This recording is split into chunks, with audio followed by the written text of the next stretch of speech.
The final day is upon us. It's time to determine the 10 best games that came out in the year 2021. Whoa. It's official. Wait, what year is it? Right now it is 2022. I've been doing this wrong the whole time. Go on. Yeah. No, if you're writing checks with 2021 on them, shit, they're still valid. They're still, yeah. It turns out they're still. Are you still, anyone still writing checks? We still. It's just like I want to. My landlord. Don't get me started. I still write some checks every month, and I hate it. Yeah. The last time I had to write a check, it was for a box full of Italian seasoning from a place called Portesi's in Wisconsin. You can only order it by the case, and they would only accept a check as payment. You couldn't give them a credit card. You couldn't give them a money order. They wanted an actual check for a case of Italian seasoning. Yeah. Okay. Such a uniquely adjacent story. I'm trying to buy some CDs from Hawaii, and I got to send a dude a check. What? Weird. I should have asked this during some of them Hawaiian CDs. You know what I mean? Asked this during the mic check, but what? I shouldn't get into cassette tapes, right? I should not. No, they don't last, man. Okay, only as a showpiece. Like you don't need to. All those things come with Bandcamp codes, right? I mean, there. You could. What's something that you are not tempted to get into, Jan? You seem like you are hardcore drugs. Let me tell you about. Let's talk about this. It's just crazy that you've somehow not become a keyboard freak like me. Like, how did you miss it? Did you like not? Did you just not? You missed that. I think note, there's like a lot email? of waiting. Maybe it's like I almost bought 2 Talk Boys yesterday. I don't know. Maybe it's like a certain period in era that like the Home Alone thing. Yeah. Those are dope though. Like, not gonna lie, I had a Talk Girl because they had to fucking gender it for some reason. I had a Talk Girl, and that was cool as hell. The commercial was cool. It was implying that children can trick adults with these little audio hijinks. Yo, I'd be fooled. Yeah. I mean, it was all about sticking it to the man with that thing. Yeah. Did it do the thing? Did it have the? I'm gonna count to 10. By the count, I'm gonna fill you full of lead. 1, 2. Do that? No. That's not what I don't believe that is what Kevin recorded onto the talk boy. I think he recorded his Uncle Frank screaming at him about being in the shower. Get out of here, you little pervert, or I'm gonna slap you silly. I believe is the line. He also, he also recorded the movie because that was. Did he? Okay. Absolutely, yeah. How does he have such precise control over parts of the movie? Like just playing back the audio. It's crazy how he was able to cue all that shit up so perfectly. Almost like it was a movie, not a documentary.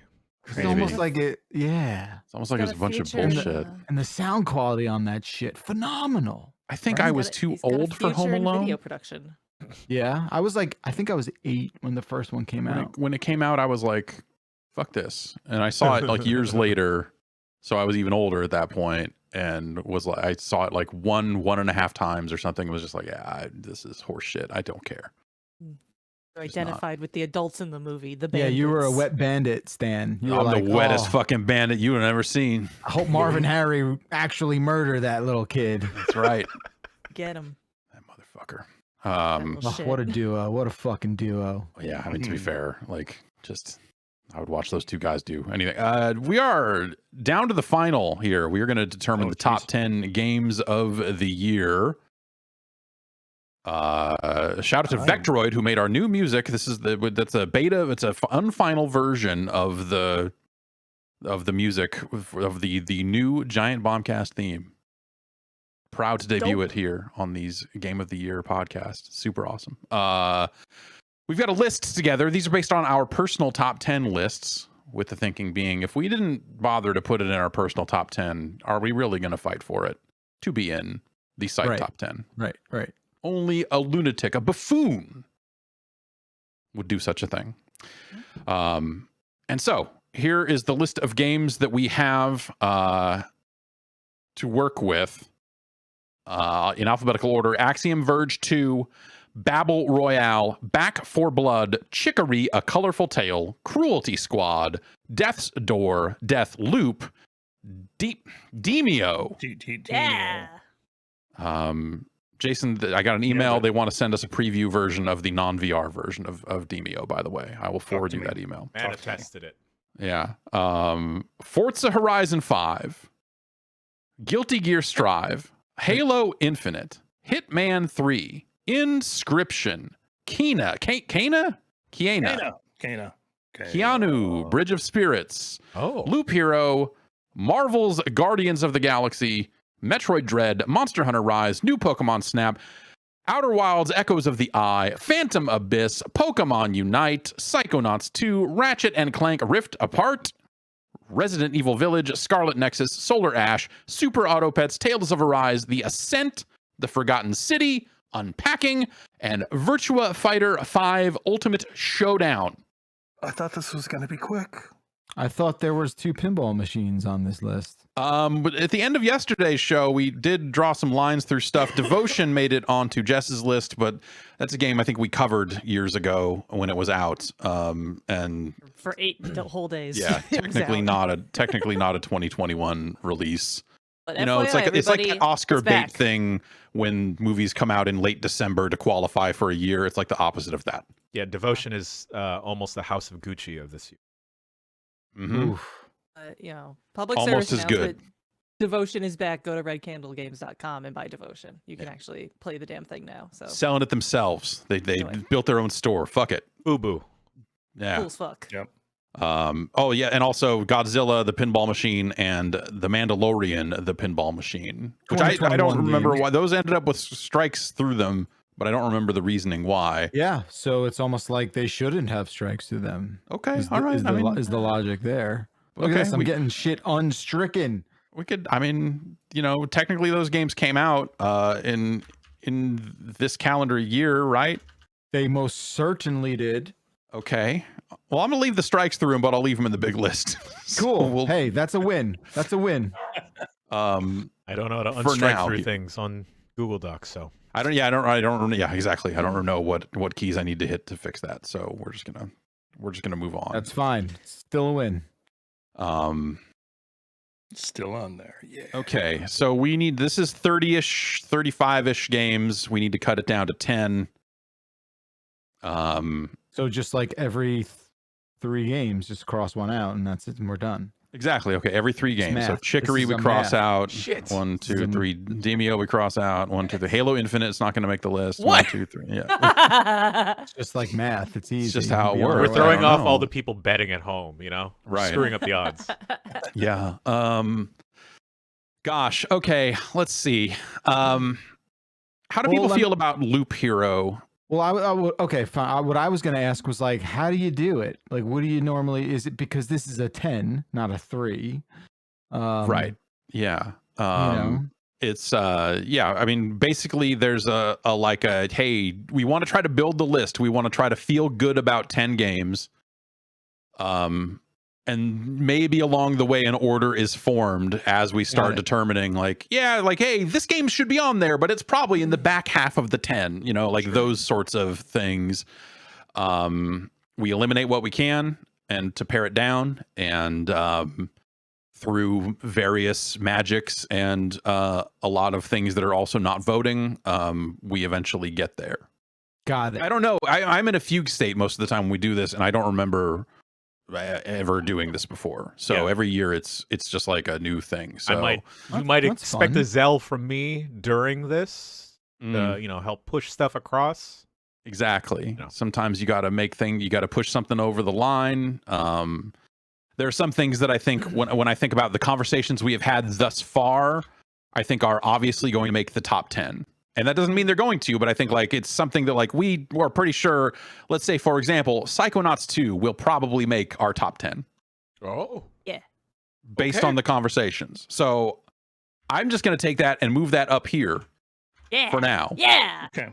And when So we get to I'm okay 11 with that. games, then we can maybe say, hey, Psychonauts 2 is the worst of these 11 games and cut it then. Or, like we don't know how it will go, right? It's not a perfect science. If it was, what fun would that be? It's okay. I didn't realize this is more like the fucking scene in Apollo 11 where like they've just got a bunch of random pieces of equipment and they're like, we gotta fit a square peg in a round hole. We gotta turn this into an air filter, and it's just like a paper clip, a tube, and like a bunch of stuffing. And Exactly. like, all right, we'll figure it out. Yeah. Okay. Cool. Yeah. It's a lot like the first 2 seasons It was of Breaking 13. I'm Bad. sorry, it was Apollo Yeah. 13. It was not Apollo 11. It was Apollo 13. We don't like to talk. Okay. Apollo 11, hell of a movie. But the pinball machine wasn't as good. It only had 11 ball multi-ball. So Just saying. Just saying. So what are you gonna do? This is Apollo 11. I was talking about Apollo 13. Yeah. All right. How do people feel about Loop Hero? When I think about that in the conversations we've had, I think I really do like Loop Hero. It doesn't feel like that people are super passionate about it. So I'm just kind of like taking the temperature. Is anyone else like, fuck you, Loop Hero is on this list?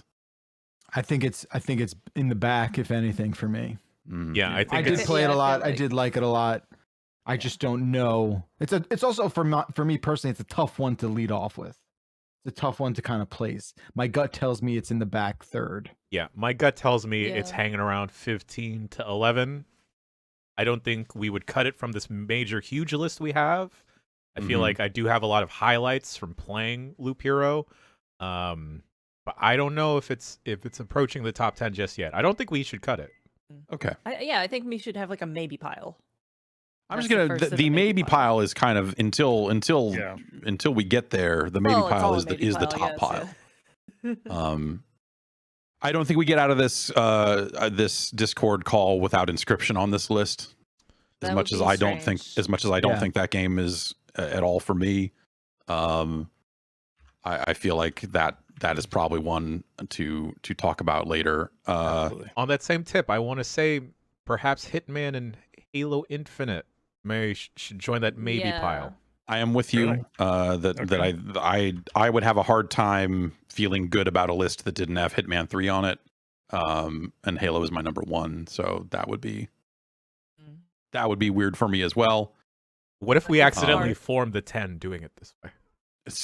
I mean, yeah, like then there's just time for UPF is what that's that right. means. Yeah, that's exactly. Like maybe Village and Rift Apart are also like locks. Pretty strong. Yeah. Contenders. Oh my God, we're actually doing it. Those are it'd be weird if it didn't have that. I'm gonna nominate my number 1, and that's Monster Hunter Rise. I think it's a really good entry to the series. They got ambitious with it. Good on them. They could have rested on their fucking laurels and just made a little ass Monster Hunter World for the Switch and been okay. But they went for it. They got Palamutes. It's fucking streamlined. They got spirit bugs. They got wire bugs. The wire bugs. I can't go back to World without wire bugs.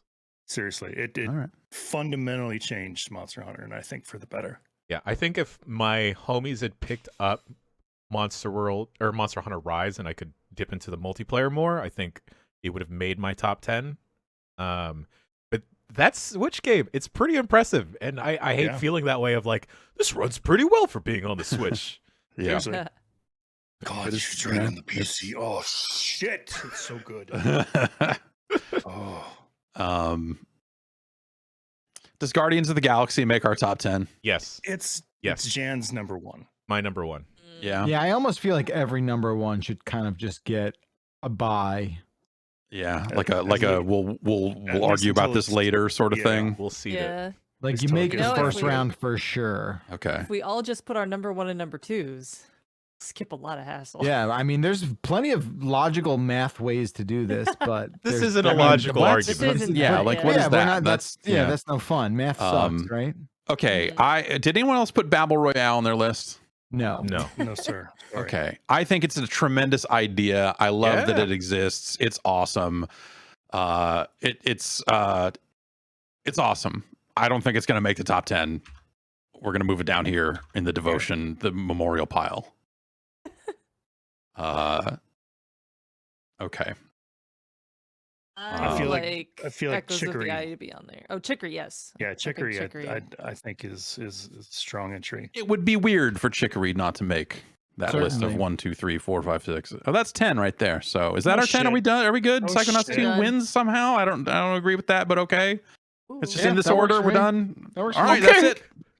Thanks everybody for I had a deck that I was going to present about the pinball, but like if we're at 10 already, like list is full. Sorry, I made a deck for 13 Sentinels last year. I didn't have to use it. I'm glad. Yeah, I'm glad.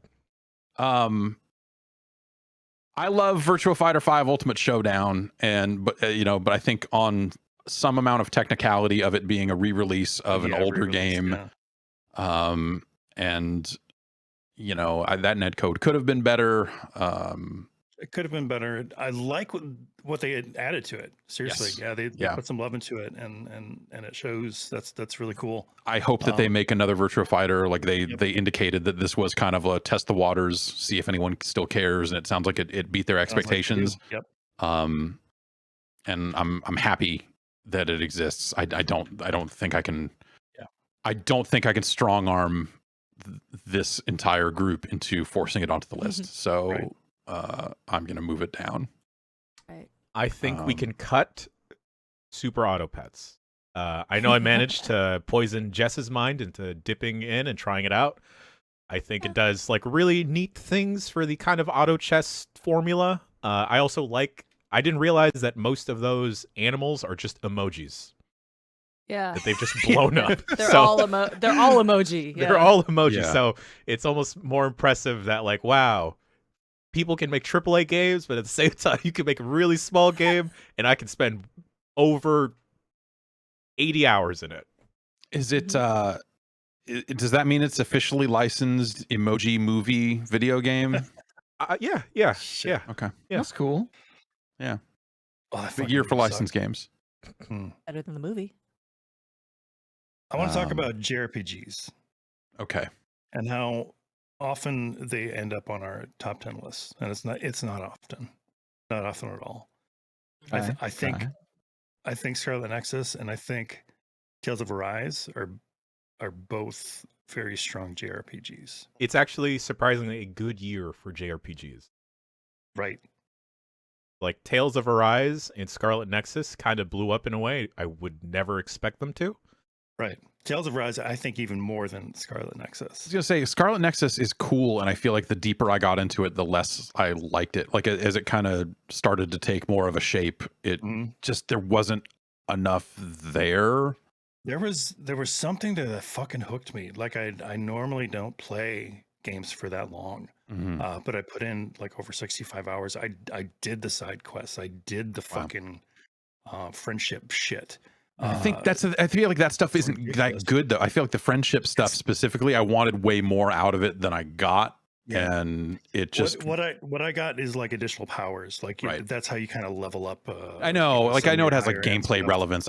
I mean from a story and character perspective and stuff like that. Like I think I was just hoping for there to be more there, and they weren't that great. Yeah. Tales of Arise, on the other hand, had like hundreds, maybe thousands of fucking interstitials where you're sitting at a campfire just talking about shit. Yeah. And they'll play little cutscenes and stuff like that. There was a lot packed into there that I thought was really cool. On top of that, similar to like in Yakuza Like a Dragon, where you can hit one of the bumpers to start like a mini cutscene, there is an obscene amount of those constantly. Like, I feel like that added to like my play count because I would just walk 5 feet, another scene would pop up. And it's like, all right, cool. I mean, I don't need to know how this dark cave affects your personal life and how it reminds you of a traumatic childhood memory, but like, I'll hear you out. Let's talk. Yeah. Sit around the fire and just like hash this shit out. Like, why are you such a bad cook? And I can't taste anything. That's fine. And I think it does interesting stuff in like the action JRPG realm where I really enjoyed the combat in Final Fantasy VII Remake. And all those characters felt super different. And just like that, it feels that way in Tales of Arise. It got to a point where I wasn't even playing the main character or long stretches of combat. I would just use Rinwell. Rinwell was the character with like a little owl, and she just fired off spells. So cute. Very cute. And like there was like a banking system of like you can cast your spells and bank them and then just run around and just fire them all off at once.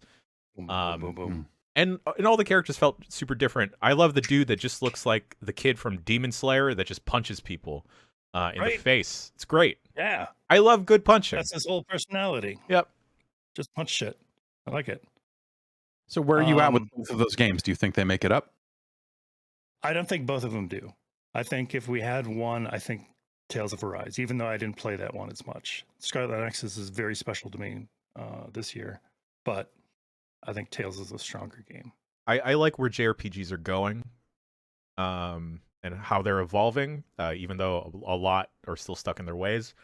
But I also don't know if it can compete with everything we have on the maybe list. I'm with you. I think I'm see it up there for a little bit. I think I'm with you, but like I also don't want to get trapped in a real standoffish like, well, is it better than the games we already have up there? Because that's we'll get to that. We'll get to that after this kind of first pass, right? So, and we'll kind of see where it nets out. Okay. How are we feeling about the Ascent? I feel like the only one that felt strongly about this game. I didn't like it. I spent God, what was it? Probably 3-ish, 4-ish hours with it, and just found a lot of the systems and menus and stuff to be a hindrance. And also, I thought that the visual style did not always convey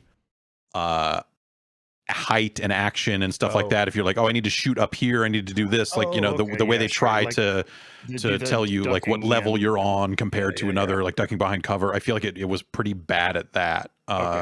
And that kind of pushed me away out of the gate. Like I was like, oh, this seems like it could be something really cool. And I just as I played more of it, I was like, this is that's a bummer. Yeah, I really dug it. Yeah, but support's not here for it. Yeah. All right, we'll move that one down. Okay. I would like to move up my number 2 from my list, which is Echoes of the Eye. Okay. And I got stuff to say about it that we'll save for later. Okay. And that I've also probably already said. Yeah. I liked Metroid Dread a lot. Me too. I feel like that game got weirdly divisive out there in a way that I didn't expect. Yeah. But I thought that my only knock on that game is I feel like for the style of game it was, that like, hey, it's a Metroid game, that it was not as exploration focused as I wanted it to be. It was a little too much like, hey, if you move, like, this is kind of the only direction you can move in. Like, hey, this door closed behind you, and now you have to go this way until find your like. That was largely why I bounced off it. Actually, Same. Yeah. I wanted to like it though. I understand why people like it, but yeah, I don't have as much of like a fondness or a history with any of the Metroid games other than the GBA ones. So I was kind of surprised how much I liked this. I know there's a lot of complaints about the difficulty and there not being a slider and people just getting stuck at certain bosses or getting stuck at the Emmy encounters. But I think because I now have like the Soulsborne bug in me, I just feel compelled to like keep pushing through. Get that checked out.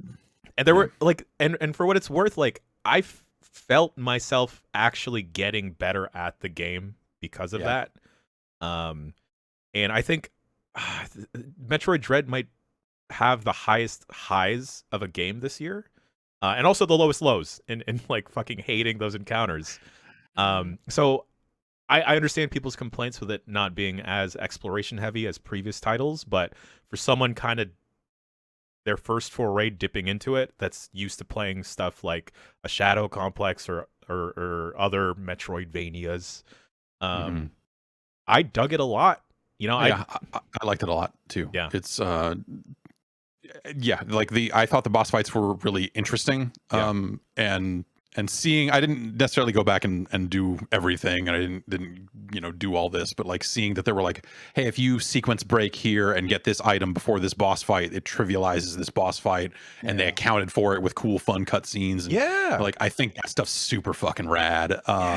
And I think it looks really nice. And it makes you feel like that timing stuff when you get it down makes you feel like you are a bad motherfucker. Like when you are just like, oh, you are rushing, like you're just bashing attacks away and going, fuck you, and blowing them up. And I that stuff I thought was really satisfying and done a lot better than the last time they tried anything like that. And for sure. Yeah. So like the Emmy stuff, the attempt to try to drag a little survival horror into it. I think, I mean, I get why it's divisive, and it's like they needed to try to put some stakes on it and make something truly fearsome. But I get why they would need to do that, because otherwise, like, why, what so is that short stuff, right? It's another Metroid game. It's what it is, and it's comfortable, and it's what I expect. I don't know. I wasn't looking at the Emmy shit. I wasn't a fan of at all. I liked the idea of here's this kind of quiet, like this is the only enemy here, and there's a bit of like outsmarting it, and then that moment, the moment where you do turn the tables on it, like you go you shoot the big eye bug thing and get charged up, and then you're like, okay, let's go. Now we're gonna go find this fucker, and give it the fucking business. Hunting. I don't need that kind of stress in my life. God damn it. Yeah, like that. I thought that was really cool. I feel like we have to move this up. I feel like we can't cut it just yet. This is cool. It would be weird to me if that wasn't there, but we'll see where we get with it. I'd like to take one game off the list. Okay. I think Mandalorian Pinball, as much as I enjoyed it, that strike through one, the one that's already kind of I couldn't see it. The one that's there, it's my pinball game of the year is Godzilla, and it, if we're going to consider one thing, we should consider my pinball game of the year. So look, I get it. Sacrifices have to be made. Yeah. No, it's this was not the way. Oh, he says that. Look at you, Beckler. See, I learned that from the pinball machine. Oh, so we should put it back on then, because it's teaching. It's like an educational. Okay. Yeah. Perhaps that's a knock against it. Nevertheless, so by all means. And if we're being super serious about taking one away and off, I feel like I was maybe the only one who really got into Solar Ash in a majorly huge sort of way. Definitely deserves to be on my list, no doubt about it. I understand maybe the group, aside from perhaps Jan, who shared that quick look with me. I know you were digging the look of it too, right, Jason? Oh yeah, absolutely. Like I was a big Hyperlight Drifter fan, and I really wanted to get into this, and I don't know, it didn't happen for me, and I don't know why exactly. I'm still soul searching. What the fuck is the matter with me? Why don't I like this more? So when I look at that maybe to yes list, and I look at what's left, I go, you know what? It's probably not going to happen for that truly strange and unique game. Yeah, that's okay. I almost want it to be bigger, like to the scale of a Shadow of the Colossus, because I just want a faster Shadow of the Colossus. There's a lot of shadowy stuff in there, right? I feel like there's I mean, like you're slaying giant Titan creatures. Yeah, totally. It's it's really fucking good though. Like it is. I went back and just skated around the world like a couple days ago, and then it's like, man, it's really good grappling hook, really good neon syringes. If we had a category for giant neon syringes, this would have to be in that short list for sure. And Psychonauts 2 probably has one or two of those too. A couple needles there somewhere. Yeah, they'll put them in DLC or something. I'm also okay with taking New Pokemon Snap off the list, because I think I was the only person that put it on my GOTY list, and it was number 10. So it's not very powerful. I wish that game was more. Yeah. As someone who has said since that first one came out, hey, they should make a new Pokemon Snap, when they literally did. They should have did it per generation of Pokemon. That was the foolish thing. They should have been bringing them out every couple years. Yeah, every new gen. It would have been excellent. People would have had favorites and so then just it's almost annoying how many Pokemon are in this game. So many. The odd thing for me is that as a noted Pokemon enthusiast on the website, I kind of like the picture taking implementation in Pokemon Go better than Pokemon Snap. Really? Because Pokemon Go, you can you can turn it into like an AR game in certain bits where you can yo, there's a Charizard in my kitchen, y'all, and put your arm around a fucking Charizard and take a picture. So I think after poisoning my brain enough times with Pokemon Go, I feel like it was hard to go through Pokemon Snap, especially with having to repeat some of those levels, y'all, and just trigger the weird sequence of events. Yeah, I definitely agree. It was all the same stuff that I think was very forgivable in the first game because the whole thing felt new, right? Yeah. So you were like, oh no, we're gonna go do this again, and then I'm gonna throw the apple here and make this happen, and and it's just something that I wish the long time, I forget who, someone posted to the GameSpot message boards years ago the magical phrase more Safari, less track. Yeah, as what a follow-up to Pokemon Snap should have, and that's what I've wanted that whole time, right? So to have here's another rail shooter, it might as well be Time Crisis with a camera instead of a pistol. I kind of just I wish it was a little more inventive than it ended up being. I've lost track of what's catching up to not having every generation having one of these exact Pokemon Snap style games. So I do agree. I've lost track. What's Pokemon Unite? I can't remember. Pokemon Unite is the MOBA. The Pokemoba. Right. Okay. Yes. The okay. Pokemoba. I think we can go ahead and cut it. I had a lot, if not too much fun in this game. And I'm glad this was another year where I stayed clean from playing League and Dota 2. Nice. Congrats, man. Congratulations. Thank you. Yeah. Stay strong. But the Pokemon Unite bug, it bit me hella fucking I was going to say, is that worse, or is that a methadone situation where you only got into Pokemon Unite and that helped you not fall into full-on fucking League? It's definitely a methadone situation because they managed to put a MOBA, a simplified MOBA with a beloved franchise, and just have the games be super quick. Those matches don't go into OT. They just end at a hard line either way. I know in the very beginning, there were a lot of balance concerns because a lot of the stuff, it seemed like you just had to shell out the money for it to progress. It definitely felt like a pay-to-win game. If you stole Zapdos, y'all, that, you were just winning. That team was just winning. But with the continued support for it, which I'm kind of surprised by, and them just continually adding and teasing more Pokemon, I think it's really neat. I didn't know that. Yeah, y'all, when Blissey came out, that shit was. And also, they're adding a bunch of fun costumes because sometimes I feel like the main costumes for the Pokemon. Yeah, what? You're giving them hats and shit. In my list, there's I think you can put Snorlax in a Payapa Berry costume. It's tight. It's tight. Snorlax Arcana is fucking crazy. I mean, it's it's $80, but really, what are you gonna do? Still, yeah. And then when the game hit mobile, it was even worse because now I could just be playing Pokemon Unite, just throwing a quick game anywhere. Yep, my bus games. I just get on a bus and just ride for hours. I don't care where I'm going. I'm just playing them. But Pokemon Unite, I think it's really neat, and I feel like that could be a definite gateway drug for people wanting to try out the MOBA scene and everything. Oh God, that might be me. I don't know. It's the thing is, it's all free to play. They shuffle around the free characters every day. The only downside and the upside actually is it's very light in terms of communicating with your team. You can ping stuff. There's no real chat because Nintendo doesn't know how to build a chat and stuff. No, this is they're saving, like, it's a MOBA. Like I was gonna say, like, what's the most toxic thing you can do in a Pokemon Unite game that you've seen? Is it just like spamming emotes? Like, like, yo, attack the Dreadnought with me, attack the Dreadnought with me, attack the Dreadnought with me.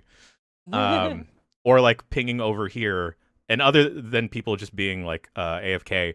But was it this year that League announced that they were getting rid of the general chat, or was that last year? I don't even remember. I think that was I think that was 2021. Okay, really? Yeah. Okay. So yeah, I mean, if that is a major thing that people are getting rid of because it's too toxic, and Heroes of Newerth is just going to shut down. So I mean, the world's most toxic MOBA will just fucking vanish. So. No, where are those people going to go? Yeah, they're going to go to I was going to say, is Pokemon Unite going to get an influx somehow? Oh Lord. Okay, I got to work on my rank, but it's a fantastic game. Like, I had an obscene amount of fun with it, and I hate that I did. I hate that I did. I'm not sure how this one's going to go, but Kana, Bridge of Spirits. I like the game an awful lot. I only put it at number 10 though. I thought it was visually impressive. I thought it was, a really tight, like, action, platformer, evocative of, old, like, PS2, GameCube games. And I thought it was just a real quick, fun, tight experience. But it didn't resonate with me past when I was done with it. Totally. I think it was something that looked very pretty, and then like the notion of someone making a brand new PlayStation 2 game is something that I think can cut either way for me, and it depends on the game itself. And this one cut in the negative sense of just like, oh no, like, this is beautiful, and I wish that it was more, and not necessarily stuck in that kind of old design. And I had an okay time with it, but mostly it was like looking at it. Designed really well. Yeah. Are there any other games left over here that was somebody's number 10 or 9? Those might be worth like Phantom Abyss was my 10. Which again, it's the same story, sizing it up against what's left. And that's Phantom Abyss is the run based, get the whip, like Indiana Jonesy. This belongs in a museum. You're stealing stuff, roguelike thing. Right? Yeah, just like as a run game and some procedural generation going on in there, and just I was into that thing for like 2 weeks straight, where I was playing that 2 hours a day, and I was just. It's a rad idea, and when we first got it in, I was definitely, I thought I was going to end up playing it like you did. I was like, oh man, I could see myself getting wet, and then it just kind of didn't happen. I don't know. Yeah, I mean, I think it's neat. It's really neat. Really neat. There's certain sort of like check marks and chapter points, these sort of like forks in the road that you hit on your path to finishing, and the difficulty kind of explodes at some point, and it's tough to really develop a kind of sort of routine and flow, because you only see those moments so infrequently. And getting to that point of the game is an achievement in itself, and it kind of like felt, once you got to that portion of the later part of your run, it just was kind of overwhelming. Nevertheless, it was super cool that you would never, see the same set of traps and those kind of rooms string together in the same way once you died doing it. There was, the ghosts of other players in those sort of like rooms and stuff. Really, I thought worked really effectively, and I really enjoyed it. But like I said, there's a lot that we have to thin out, and it's probably not going to be Phantom Abyss that's making it through that first filter. I think you're probably right. This was my number 7 game, but we can go ahead and cut Back for Blood. Cool. Talked about it a little bit on the Chills game category we had. Oh, right. That's right. You're a psycho. Yeah. Yes. I stay very calm in very stressful situations. That's how I get off. Nice. All right. Wow. But I just wanted to give category. I did not know that. I just wanted to give it like another shout out because like it's that and Knockout City actually are probably the most fun I've had with my friends playing a game together. Oh, neat. But Back 4 Blood, like we've talked about the card system to death. There's just one specific moment near the end of the game where you're navigating through, I believe it's a prison, and everything is super gated off. It's a very linear part of the game. The whole game is actually super linear now that I think about it. But like, oh yeah, these things always are. It's like super gated off and you just see all of the zombies running towards the gates, just like swarming and climbing over. That it got to a point where like I had two friends like shooting forward, me and another friend shooting behind. Like, where the fuck is the safe room? We're all stressed out. We're all running out of ammo. 3 people fall down, and then like we have to use like we finally found out near the end of the game to use the paddles to revive someone when they're dead. And then like we see the safe room, and then we're like, fuck all the zombies, just fucking run. Just go. And then shouts out to the homie for like just swinging away and holding the door open.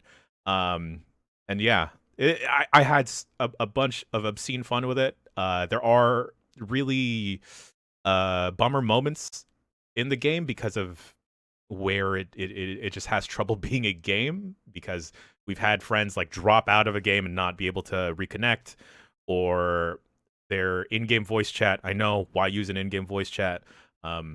That just completely pooped the bed on us. But man, like that last prison sequence is fucking fantastic.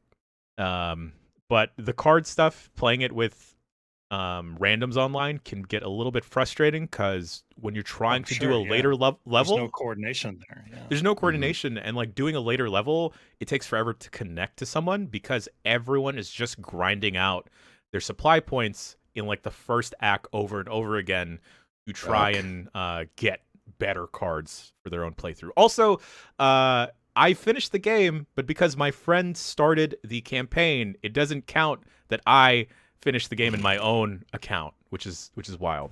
Yeah, that's for a game that they knew going in they were building as a co-op game. That's especially crazy. Yeah, it's not like it's and we did a co-op mode and we didn't make the progress go, like, you know, that's rough.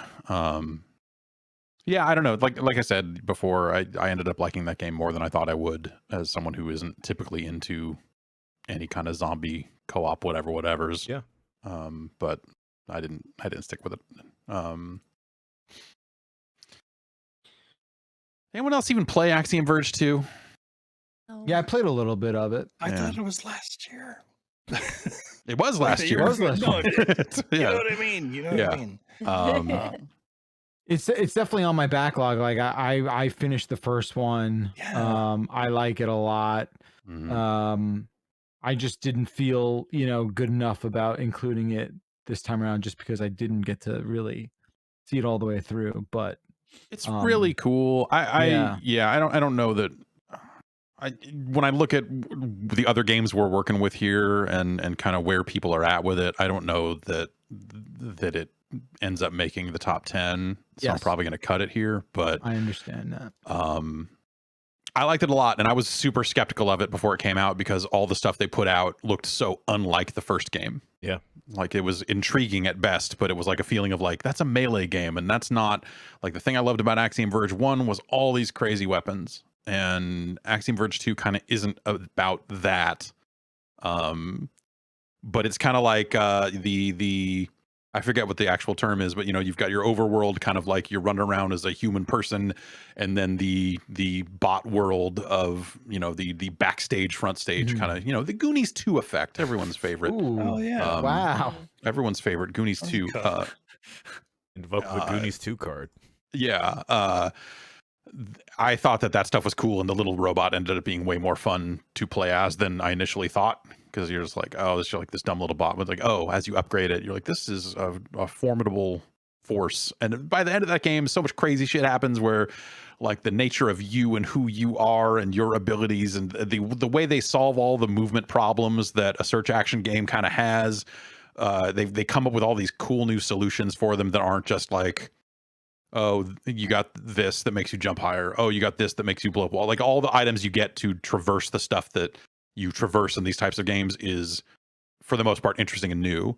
Except for some stuff that is like straight up like, oh, you've got a missed form, like, you know, like a Symphony of the Night sort of thing. Mm-hmm. And I liked it a lot, and the music's outstanding.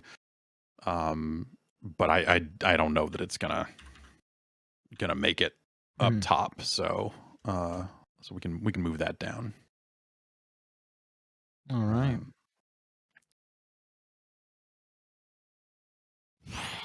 Damn it! You stopped where I didn't want you to stop.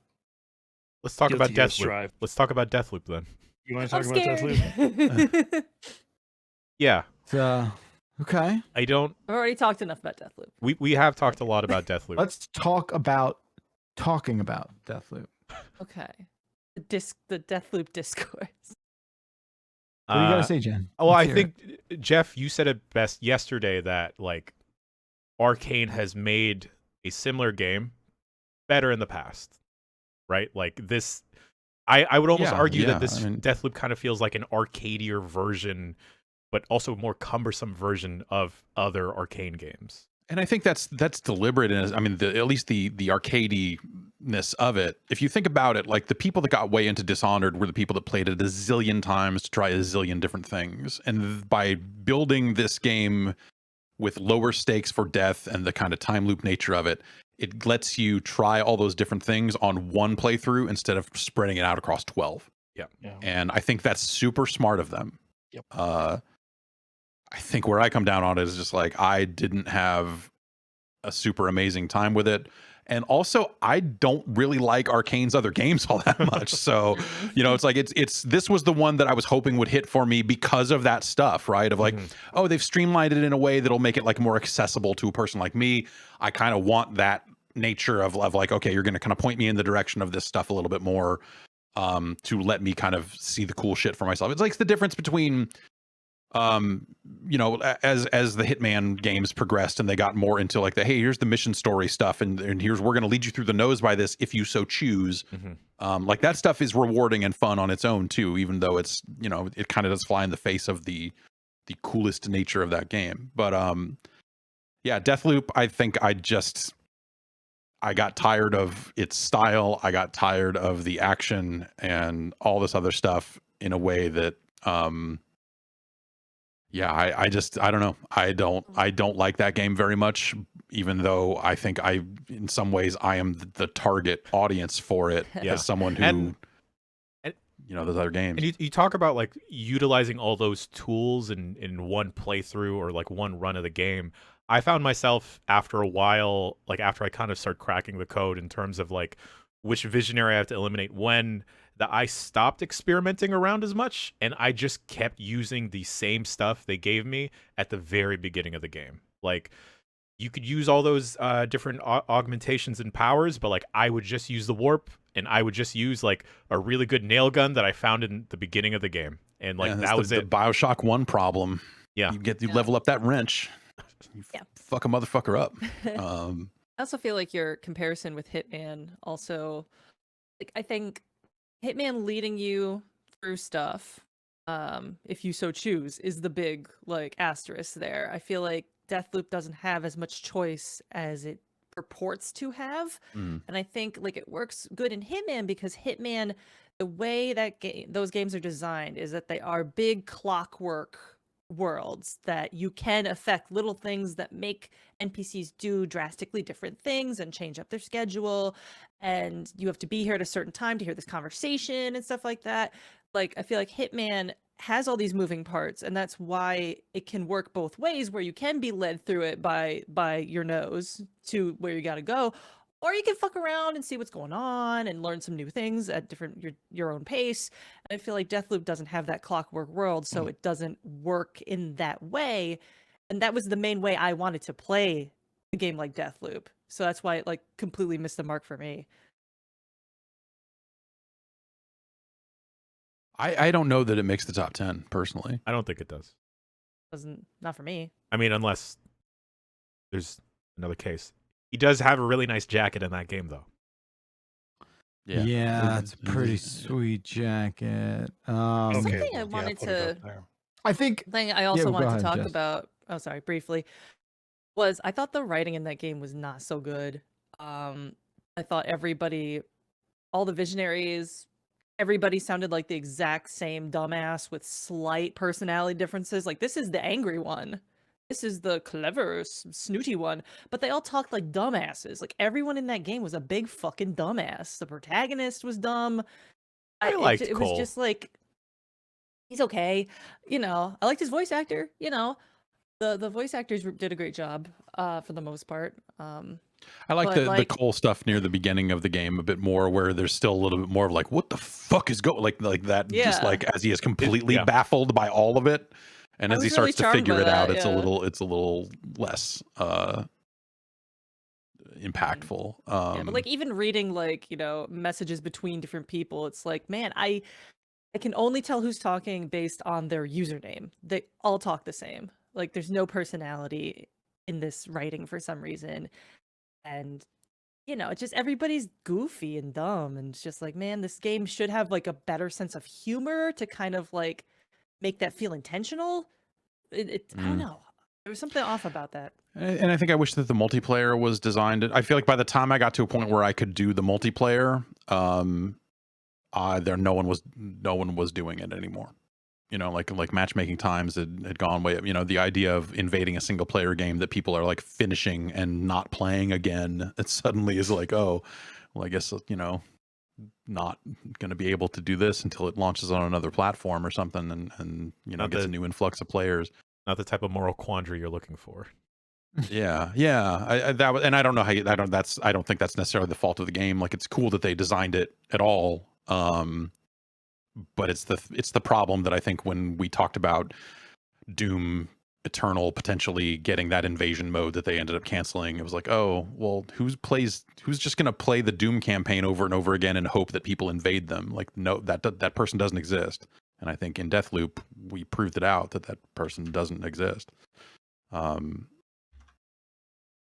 Yeah, I wanted more from that game at the end of the day. Especially with all the hype that was going into it, Like you think they make another one? You think that ends up being a franchise? Yeah, that's a good question. I think if the, I don't know, I feel like the advertising campaign was like very aggressively mysterious in such a way that everybody got super duper hyped for it. And then when it came out, everybody was still super duper hyped. Now I feel like less people are talking about it real fast. So I don't know if that's like if the interest is sustained enough to have a sequel or not. Right. I wouldn't be super surprised because sustained interest. It's about sales. It's just about numbers. sales, exactly. And it did leave like a big sequel hook or something, right? Like a weird like.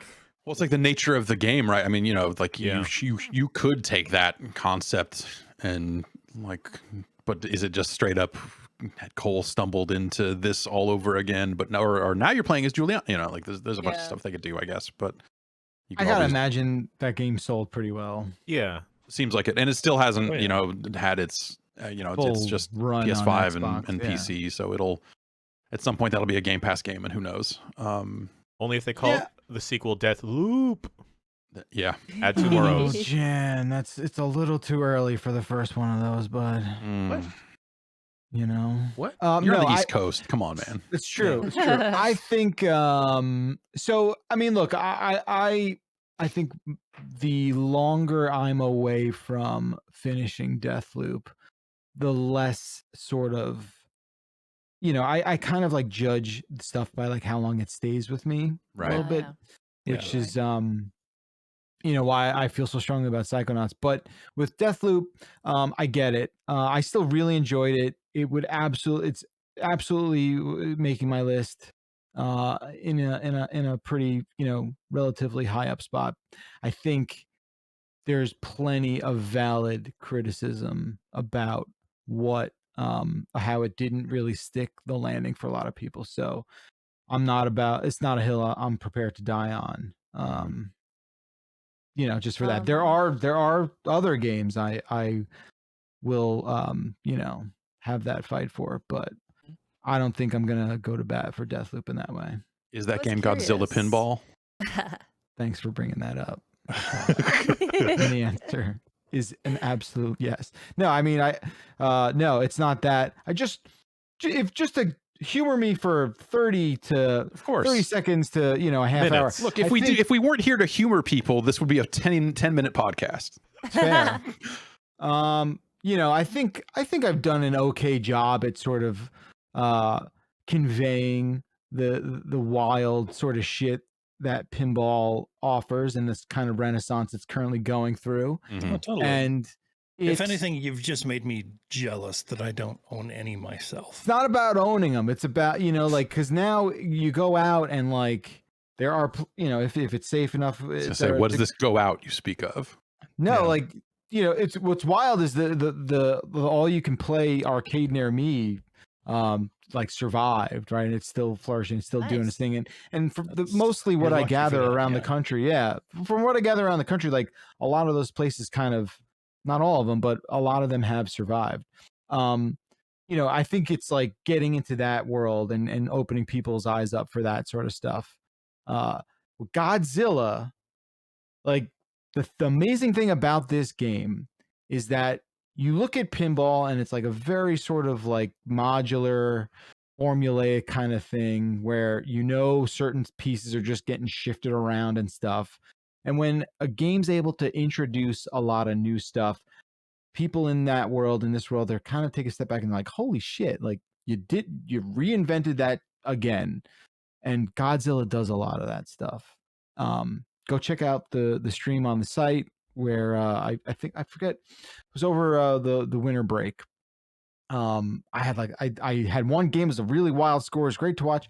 Go check it out, play some pinball, and yes, we could strike it from this list. Okay, it's fine. Do you ever? This is just a question as a former pinball owner to a current pinball owner. Do you ever take the glass off and just roll the ball around and see what the machine can do? Do you ever cheat?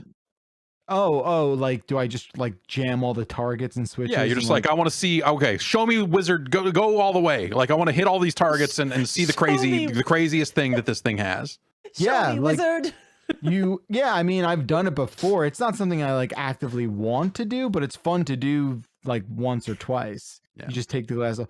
Don't forget, that thing's fucking loud with the glass off. It is this very. I had an Earthshaker. It was loud with the fucking glass on. Yeah. So it is this really powerful electronic machine that has a lot of what feels like heavy industrial parts in it and can fuck your shit up real bad. No, I would never stick my finger in there. It was always I'm going to get a stick or I'm going to try and just roll the ball up I'm going to roll this ball up this ramp and hope for the best. People don't realize you hold a pinball in your hand and it's this massive ball bearing. Fuck somebody up with some pinballs. Really put it in fuck a sock. Someone up with that. Yeah. Put a half a dozen pinballs in a sock. It'll rip the sock. They will go through the sock. Now, see what you do is you take the sock and you stuff it in the fucking drain so that you never lose your ball. Right. And then when you lose it, you just flip it back up there and keep going. Hell yeah, that's a strategy. Yeah. So yeah, it's real fun, real great hobby, and that community has opened their arms up to me in a way where I kind of cut the line, and all of a sudden have a seat at the table. So that's a lot of fun. That board, by the way, also looks beautiful as someone that loves Godzilla to an obscene amount. It's really cute.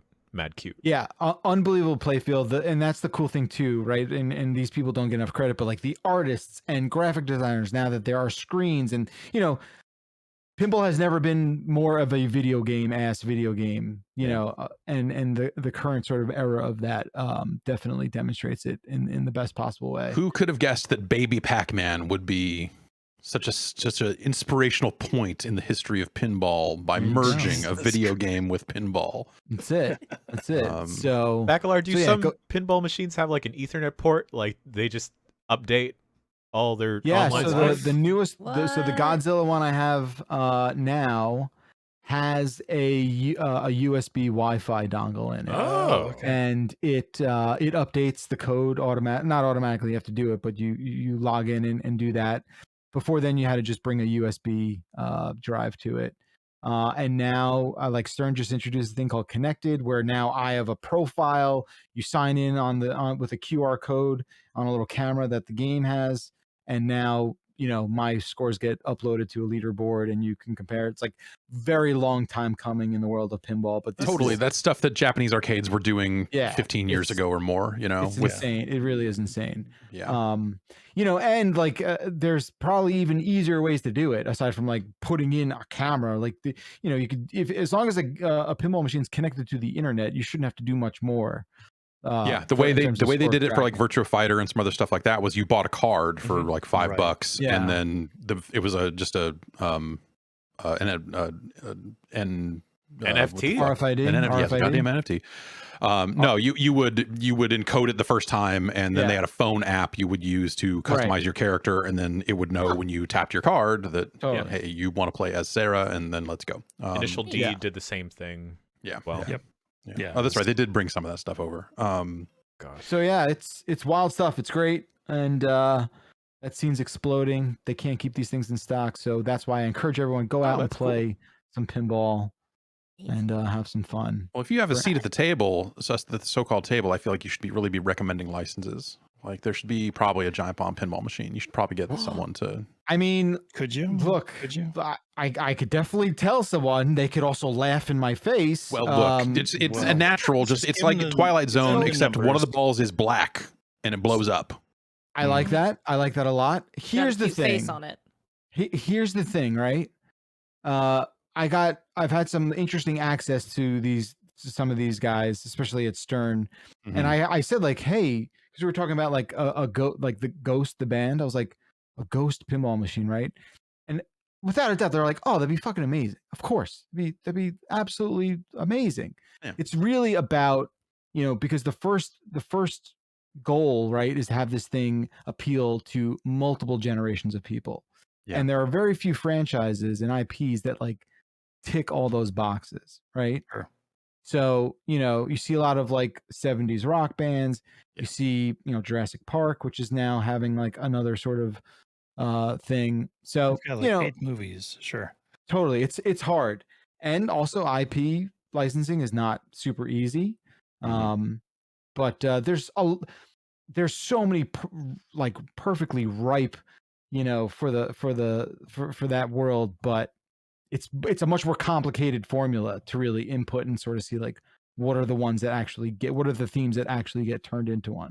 Is it a realistic thing? Yeah, I think I long for the era when you could have non-licensed pinball machines, because I always liked pinball machines that were based on billiards or pool, like 8-ball deluxe, and just some of the, like I feel like that's just we're due for another one of those, and we'll probably never see it because everything is just a license now. But yeah, I mean, there's a lot of the independent makers are doing unique themes. They're doing completely non-existing IP stuff, and there's some of that stuff's like the best around too. So there is a market for that there.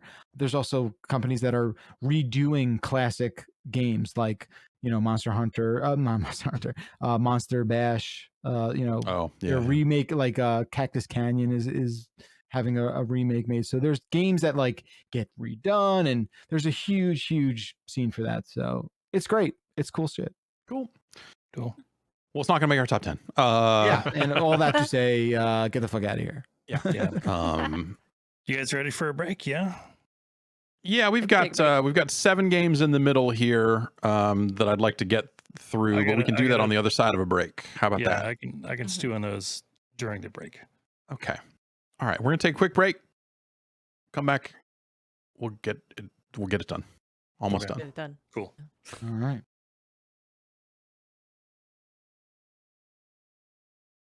All right, we're back. Let's quickly recap where we are with this. We are looking to build a list of the 10 best video games of the year. We've got a handful of games on the bubble here. I think we may, we're getting there. We have a handful of games on the bubble that we need to discuss. Those games are Cruelty Squad, Death's Door, Demio, Forza Horizon 5, Guilty Gear Strive, The Forgotten City, and Unpacking. Games we've moved up to these games probably belong on this list. Our Psychonauts 2, Loop Hero, Inscription, Halo Infinite, Hitman 3, Ratchet and Clank, Resident Evil Village, Monster Hunter Rise, Guardians of the Galaxy, Chicory, Tales of Arise, Echoes of the Eye, and Metroid Dread. You'll notice that's more than 10. I like all those though. So this is gonna be hard. Yeah. Yeah, this will be. We're getting down. This is. It's these things always start to get a little brutal, and I think we're kind of on the cusp of that a little bit. I don't think I have Jason, any does more... Guilty Gear Strive make this list? God damn it! Oh fuck! Oh, I really wanted to because this is the first time that Guilty Gear has actually clicked with me.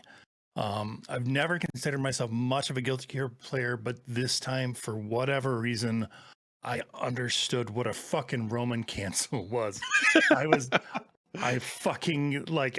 integrating that into combos.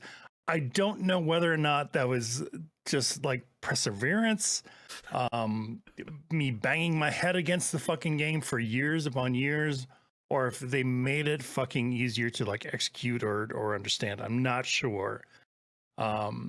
It's pretty high up on my list. Love the shit out of it, but nobody else really played it, so I kept trying to play it because I was not an amazing year for new fighting games. At the end of the day, not a ton of stuff came out, and so not a Guilty lot of Gear innovation coming out. For yeah, sure. So Guilty Gear was kind of the one I kept kind of coming back to and going like, do I like this yet? And it never happened for me. And I wanted it to, because there were characters in this one that I was like, oh, this seems cool. Like I would kind of want to. You know what made me really bounce off this game is the lobby system. Shit. Yep. Yeah. Yep. It was the ridiculous. one with like the 2D like oh my god, lobby and you're, stuff, like, right? jumping down to different levels and stuff, and you're fucking queuing up at little stations, which has been done before by Namco Bandai. The visual lobby system, as it were, and Arc System games as well. But this is just a weird iteration of it, and it's gaudy looking, it's confusing, it's they've gone through several different iterations to try and make it better, but they just won't fucking give in and just do away with it. I wish they would. Yeah. Oh man. I don't know why they have such a hard on for this style of system. It doesn't. I don't get it. You just, if for something that you just want to like be able to get into the fighting game and go, it just their constant desire to push that on people, which I feel like they've done it better before in terms of like just let me get into a game and stuff like that. I think that this one is even after they pushed it back and heard the feedback, like it feels like they never really got there. Aside from that, I think the character designs are the best they've ever been. I love everything else about the game. I really do. It's neat. I wish really I liked it more. I wish I was with you in this fight, but me too. I don't know. Okay. All right. Speaking of garish things, let's talk about Cruelty Squad and how it should probably not be in the top 10. in all good conscience. I mean, it doesn't feel good to say it, but I think I agree with you. First one, look at me in the fucking eye, and you tell me. Yeah. This is the top 10 game. Like I understand where you're coming from visually. And it's bold. Yeah, no, you're right. I'm looking at Jason in the eyes and I'm scared. Yeah. Don't hurt anyone. I appreciate Cruelty Squad a lot. Sure. I think me and you are the only ones that have played it. I played some of it.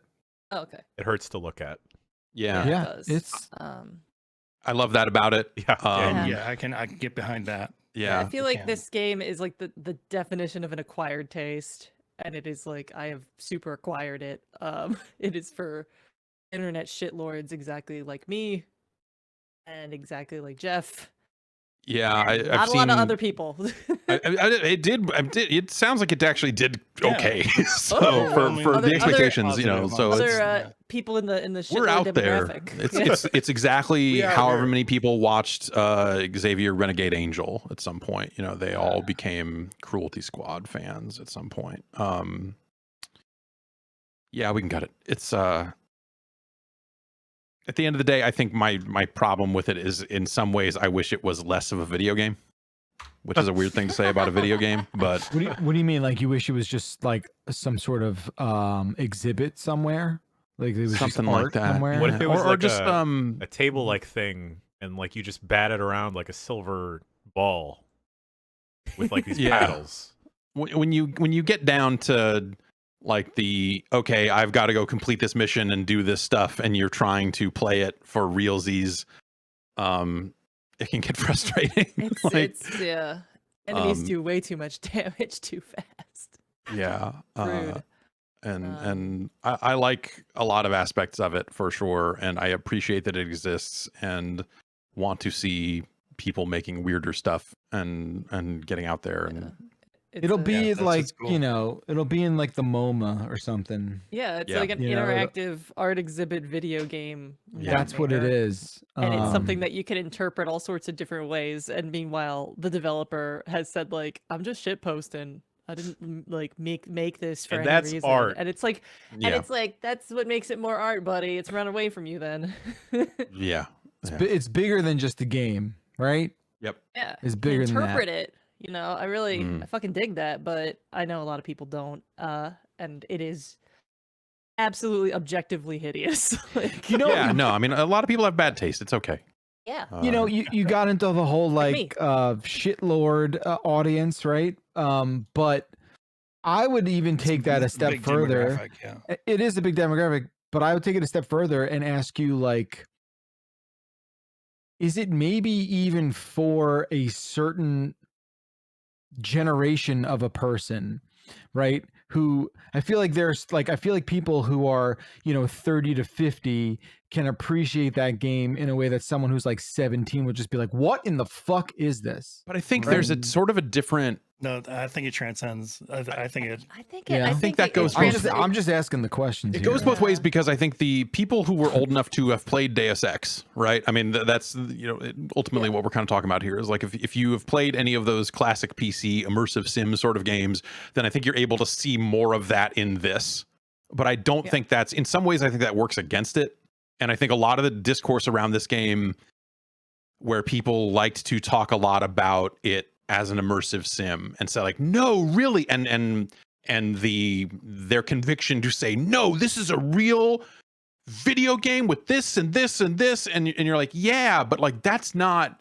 It's cool that it has all that stuff, but that's I feel like that's not the crux of what we're dealing with here. Like it is that for sure. They're not wrong, but it is so much more than that, than to try to say like, no, it's a good one of those. It's like, I don't even necessarily think it's a good one of those. Yeah. It's just interesting that it even has those elements, exactly. that they didn't have to go there. That's part of the art of it. It's like, why did you do this? It's deeper than you would ever expect. It's not just some fucking, it's not just a shitpost. It's not just some dumb fucking joke. It's a dumb fucking joke that they took all the way. Yeah. And that's why it's good. The commitment to this alleged joke makes me think like, this isn't a joke. This is the real shit. Just a little bit. Yeah. Like you can't say like this is not some sort of anti-capitalist punk rock game manifesto when, left and right we're killing CEOs, casino runners and landlords. Like, there's certain demographics that we're assassinating in this game and not other demographics of genres of people. So it's like that's on purpose, right? Genres of people. Yeah, probably. It's a beautiful mess. I love it, but I never wanted to engage with any of the conversations around the gameplay except for seeing speed runs of it. Like I would love to watch a speedrun when you're kind of done playing, or even when you're not, because it's like it is so crazy. But just seeing people go like, oh, if I equip this rocket launcher, I can kill this person from the spawn point, and just if I aim it right here, it'll blow up here, and the CEO is right here, and they die, and then I just exit. Like there's so many things like that are just awesome. I sniped a guy with just not even like a sniper rifle, like just a regular ass AK-47 or something, from across the whole map, half of the map of the cruise ship. Like I was just up high on the cruise ship, and I was like, wow, I can barely see this guy. What if he died? Yeah. I was like, what? It's awesome. It's because it's an immersive sim. It's an immersive sim, baby. Yeah. But it is. If it didn't have that stuff, it would just be the visuals, and I don't think we would be talking about it at all. Like it needs that stuff for sure. Yeah. Like I don't want to discount the part where it is a video game, but and it needs both of those things to work at all. But like the conversation about that end of it was way less interesting to me. If this were my goatee, it'd be on it, which it is. So Cruelty Squad is on my Game of the Year list. So I super understand why. I don't know. I look at it. It doesn't jive with the rest of the stuff we've already. I think that's the thing is I'm looking at the rest of the games that we've got on this list, and I just feel like there's probably stronger fights for a lot of this other stuff. I know that what I like is niche. You know. That's at the end of the day, it's our list, and that's meant to be represented. If we were just choosing the most boring games, then we would. A lot of these games from the bottom would work their way back up. Out of these 5. The only one that I am interested in moving up to the top half, or I guess to the contenders list, is Unpacking. It didn't make my top 10. Narrowly avoided it.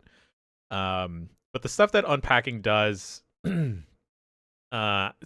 storytelling without any type of dialogue or any type of cutscene, I think is very impressive.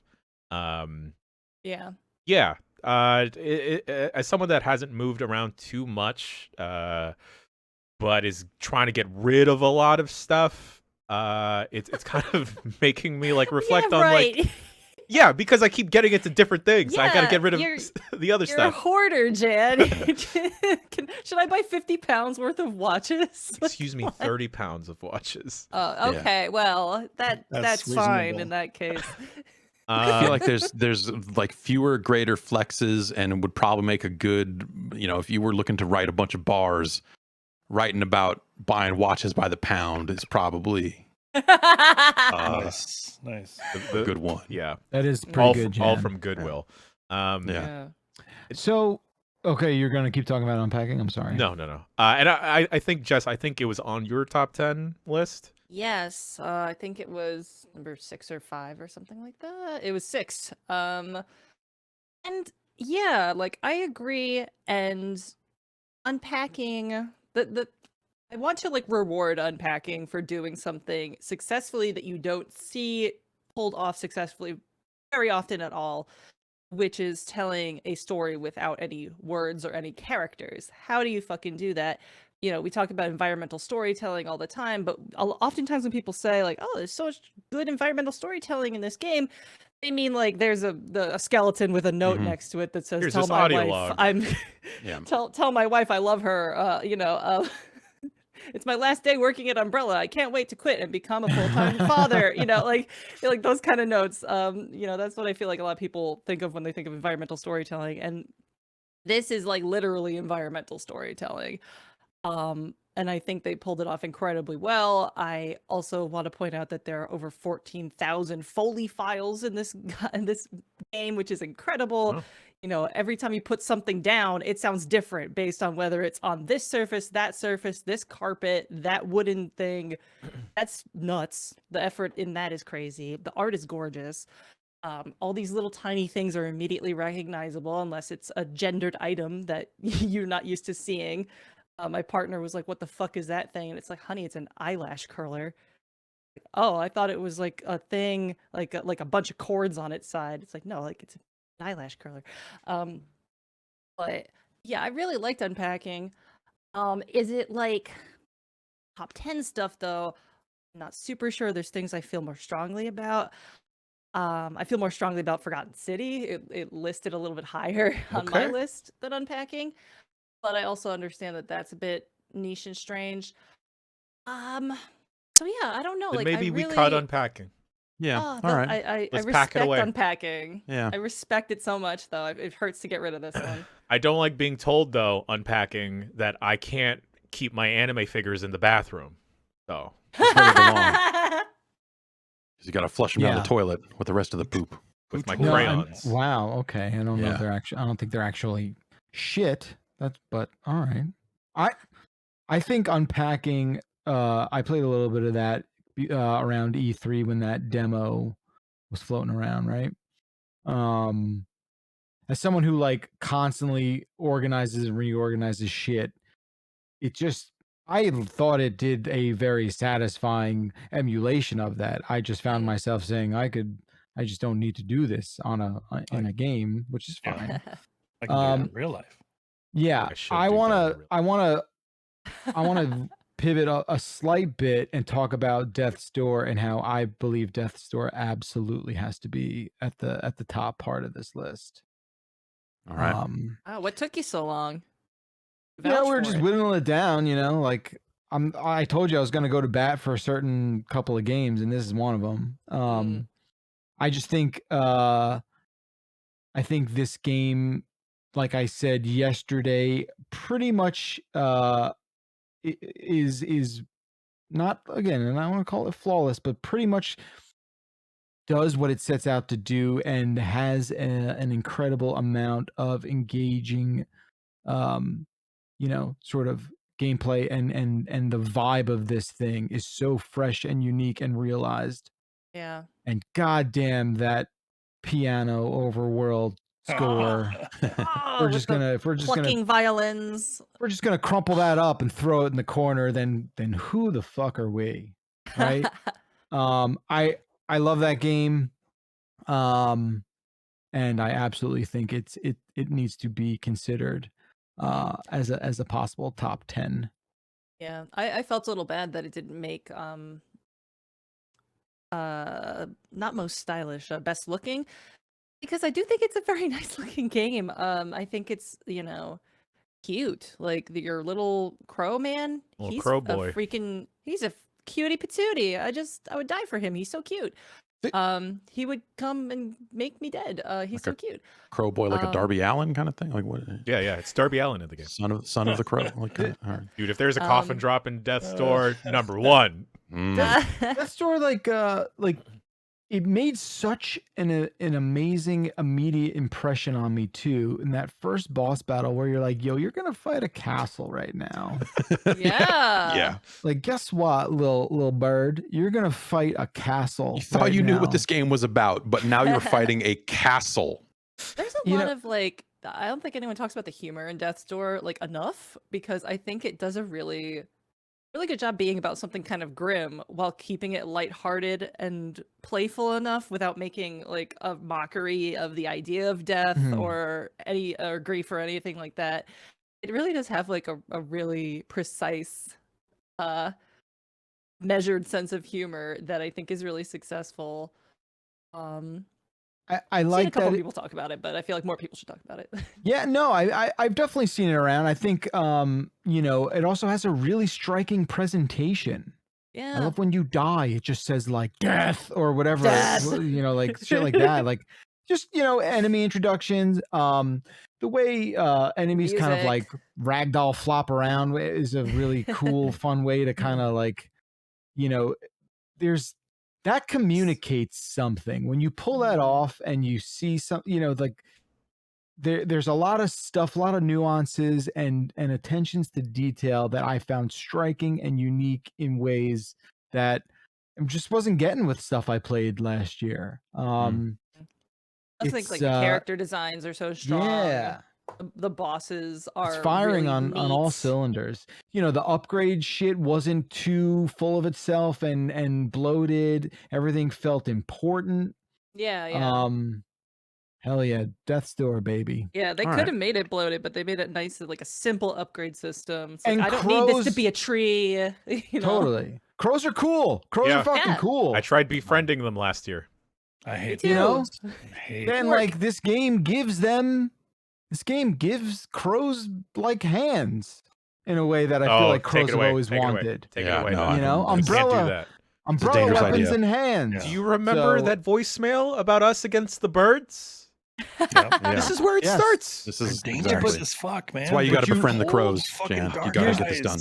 Okay. But let's really think about this in the most realistic manner possible. If you're telling me that the crows aren't the first species to defect from the bird, they're smart. Because they're smart. Exactly. They're like, this is a losing battle. We are fucked. We are now people crows. Or they know that they've got the numbers, and then they take the fucking lead. They start leading these fucking legions. They're the birds. strategists. They're the tacticians of the bird genre. This scares the hell out of me. Death's I think Door, about this nightly. Death's Door, you play as a crow, and never once do you even find yourself questioning, why am I not flying at all in this game? Yeah. All right, that's an achievement in its own right. Yeah, I never thought that once. Take it off. Got me. That's never once was I like, yo, I gotta get up there and I can just no. They're gonna release DLC that lets you fly. It's really the game be ruined. Yeah, be ruined. But yeah, that's cheat code or something. Let's My move it only up. complaint about Death's Door, no map. Yeah, that's which is a valid thing, but that's kind of fucked. It is kind of fucked, but to me, like it's a little blip on the radar there. I know the rest is so strong. Yeah. Crows can't read maps anyway. Exactly. Everyone knows that. No, true. Yes, it can. Yeah. We just don't know if they can. All right, Demio. Hopefully, I've made some sort of case for Demio. It's a really, really good VR game. It's even without the VR flourishes, it's a strong tactical fantasy RPG. I know nobody else has played it. Yeah, I feel bad. Which is sad, but hopefully, once you do get your Quest 2 or whatever, fucking VR thing of choice, I think you should really pick this up and give it a shot. Do you think? I mean, they are going to release it without VR support. Do you think that is like actually more exciting than the notion of a VR version? Not necessarily. No. Okay. Not without some other fundamental things that needs to change, like a difficulty slider and randomized dungeons and shit like that. Okay. They need to integrate that stuff before taking out the VR. Okay. All right. Demio is cool. Demio is super fucking cool. Congratulations to Demio. Yeah. It's between two games. VR games don't crack these lists or even this deep in the conversation most years because it just hasn't been nice to see something. Enough. Nice to see something. I think Moss did really well when it came out. Yeah. Sure. Yeah. Two more games in the bubble. They're the opposite of each other. Pretty much identical. Forza Horizon 5, The Forgotten City. We've been dodging Forza for quite a while. And I think that's telling. Yeah, I think it's the dark secret of like all of us being like, yeah, we like that game. But we're about to do another driving game dirty in these sorts of proceedings for the decades long. It's I think at the end of the day, I think Forza Horizon 5 is awesome, but I as I said before, it really comes a little too soon after Forza Horizon 4, and they have made a number of about 5, in fact, of these, and the formula has not necessarily changed. I've been wowed before, but this is like one of the best realized locations that they've had. I said it in my top 10. It's like I've felt like an outsider in the previous games, and that like these fucking club kiddies are coming to these locales to just fucking take over and start racing everywhere and just fucking shitting all over the place. But this is the first one where I've felt like we're actually there celebrating the locale. The way they handled the different story stuff that kind of weave in and out of like, hey, you're going to partner up with this dude and drive over here and look at these ruins and now go find this suit and look at this volcano, like that stuff. They did a much better job of integrating the locale and some of that stuff. That's saying something, and that's why it landed so high on my list, I think. But Yeah. Um, It's hard for me. Like even like I do like that game a great deal, but when I look at the games we're already gonna have to talk about, I just don't know. I know.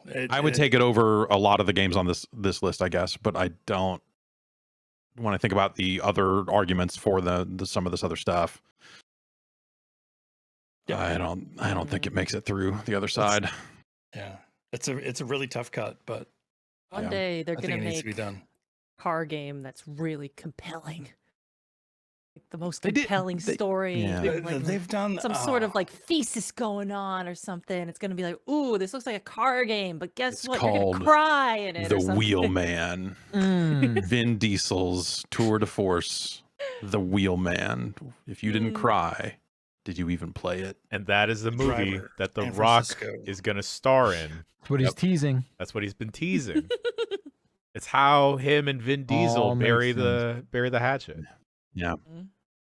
Forgotten City's cool. I don't think it makes top 10. When I look at these other games here, it's just like Yeah, like I understand, you know, like it was my number 4, so I do like it quite a lot, and I appreciate games that are like I said in my my top 10 personal list. I appreciate games that are like philosophy 101 bullshit. Oh, there, you know, Soma, the Talos Principle, the Turing Test, Forgotten City is up there with those. With like, this is a fun cerebral exercise. That's also a game. And I just like whenever a game decides to like do that little philosophy route, because I feel like not a ton of games do it. And that's just fun candy for my brain. I like that a bunch. But I understand why it doesn't really belong in the top 10. It also looks like ass because it's Skyrim. I enjoy the shine that it got in response to 12 minutes disappointing folks. Yeah. That people were like, oh, you should check out Forgotten City instead. It's a better one of these. Yeah. I absolutely agree with that. Okay, so we're down to Oh boy. How many games is this? This is 14 games, and here they are. Psychonauts 2, Loop Hero, Inscription, Halo Infinite, Hitman 3, Ratchet & Clank, Rift Apart, Resident Evil Village, Monster Hunter Rise, Marvel's Guardians of the Galaxy, Chicory, A Colorful Tale, Tales of Arise, Echoes of the Eye, Metroid Dread, and Death's Door. Let's cut Tales of Arise. Okay. Let's cut Tales of Arise. I love this game to death, and like the fact that it has 2 opening sequences is amazing. That's great. And it's 2 late title cards. It's really good. And as my first foray into the Tales series, I think it's a really great entry point for someone. I think we're gonna look back at this game and it's gonna be like in a fucking inspiring like spark for people to get back into JRPGs. Totally. That and Scarlet Nexus, I feel like, is like the 1-2 punch of this year. Maybe along with like Shin Megami Tensei 5. Yeah. Maybe. But and you know what? Persona 5 Strikers too. Like those are the 4 pillars of JRPGs moving forward. Definitely the best. Well, I mean, they're all finding different ways to make. You know, you could argue that Final Fantasy VII Remake is going to potentially lead to more mechanical changes with that style of storytelling, and maybe more developers will kind of branch out. In different ways. And I hope that's it's hard for me to even think about Scarlet Nexus as like when we say JRPG, to me that means a super specific thing that like Scarlet Nexus is just not even but in that conversation. No, but that's the genre now. It's it an is. I mean, RPG, but RPGs are in everything. Like that's, you know, Skyrim is not a fucking RPG. All right, people. God damn it! You said it. The fuck is wrong?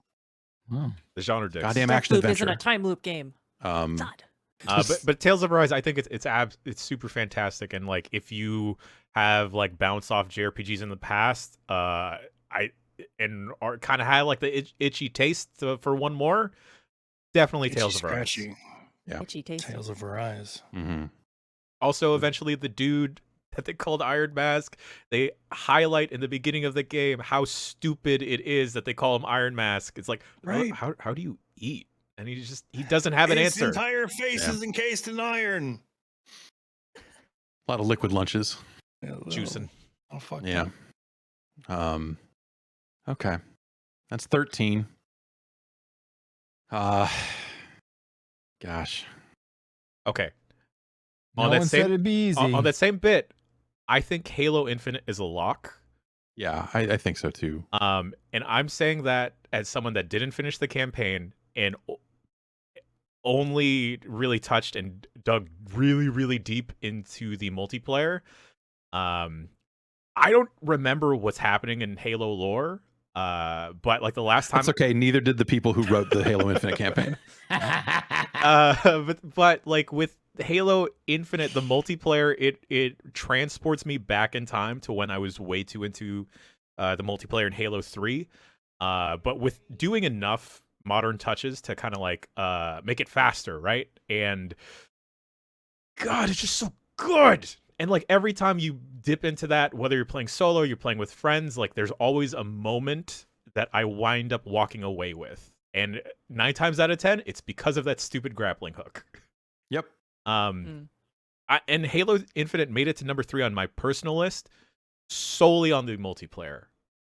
Like I wait to play the campaigns when I normally play them co-op with a friend, and since that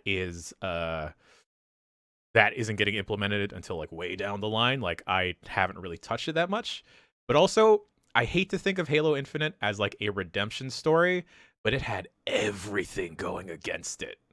Yep. Where like it's almost magnificent that it is regarded in such a high light that it is now, based off of like all the delays that had happened and like how it was supposed to launch with the new Xbox. They still managed to pull it off. It's wild. Yeah, it's crazy that game is as good as it is. And you know, like I get, to a certain extent, I understand that, you know, there are a lot of complaints in the community, and there are parts of that game that have been broken, and they're still, you know, it's a season-based game, so it's a different number of maps than a game might have launched with if it wasn't. And, you know, there's a lot of change happening there. But what's there is something I'm still going back to every couple of nights and playing more of it. And you know, I'm on my second playthrough of the campaign, getting skulls and doing stuff, and it's just, that's a fun world to be in, to just kind of hang out and be like, I'm going to drive over here and do, like, I'm doing so much of the side stuff that I didn't do the first time through, and just like rolling around and going like, I'm going to drive over here and oh, look at all this cool shit, and I'm the drive over these trees and fuck this guy, and like that combat's just exciting, and it's fun to just drive over there and fuck people up. And yeah, it absolutely, I mean, that was my number 1 game. Is this the first Halo where you can pick up a fuel coil, like the barrel looking things? I think so. I mean, it's such a big part of this game. Yeah. But I can't. Halo 4 and 5 are such a fucking blur now. And at the time, I was like, these games are okay. They're all right. They're fine. But like, I super fucking can't remember. Okay. All right, look, everyone who talks about Inscription talks a lot about, it's so cool that it does this, but boy, the middle of that game fucking sucks anyway, in a way that I feel kind of like it doesn't maybe make top 10 here. It is such a strong opening, like, third of that game. Yeah. So strong. Oh, fuck. But afterwards, I can't make an argument for you. I understand the criticisms of Inscription, and I feel like a lot of people placed it very high up on their own list. It was my number 3, yeah. Yeah, because it was something they hadn't really seen before a lot.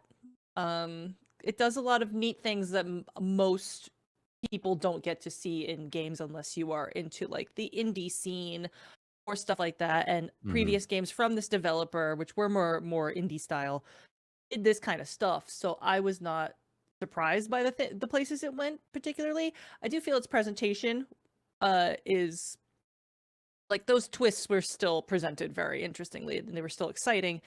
But yeah, the pacing does end up a little off across the whole length of the game. I definitely agree with that.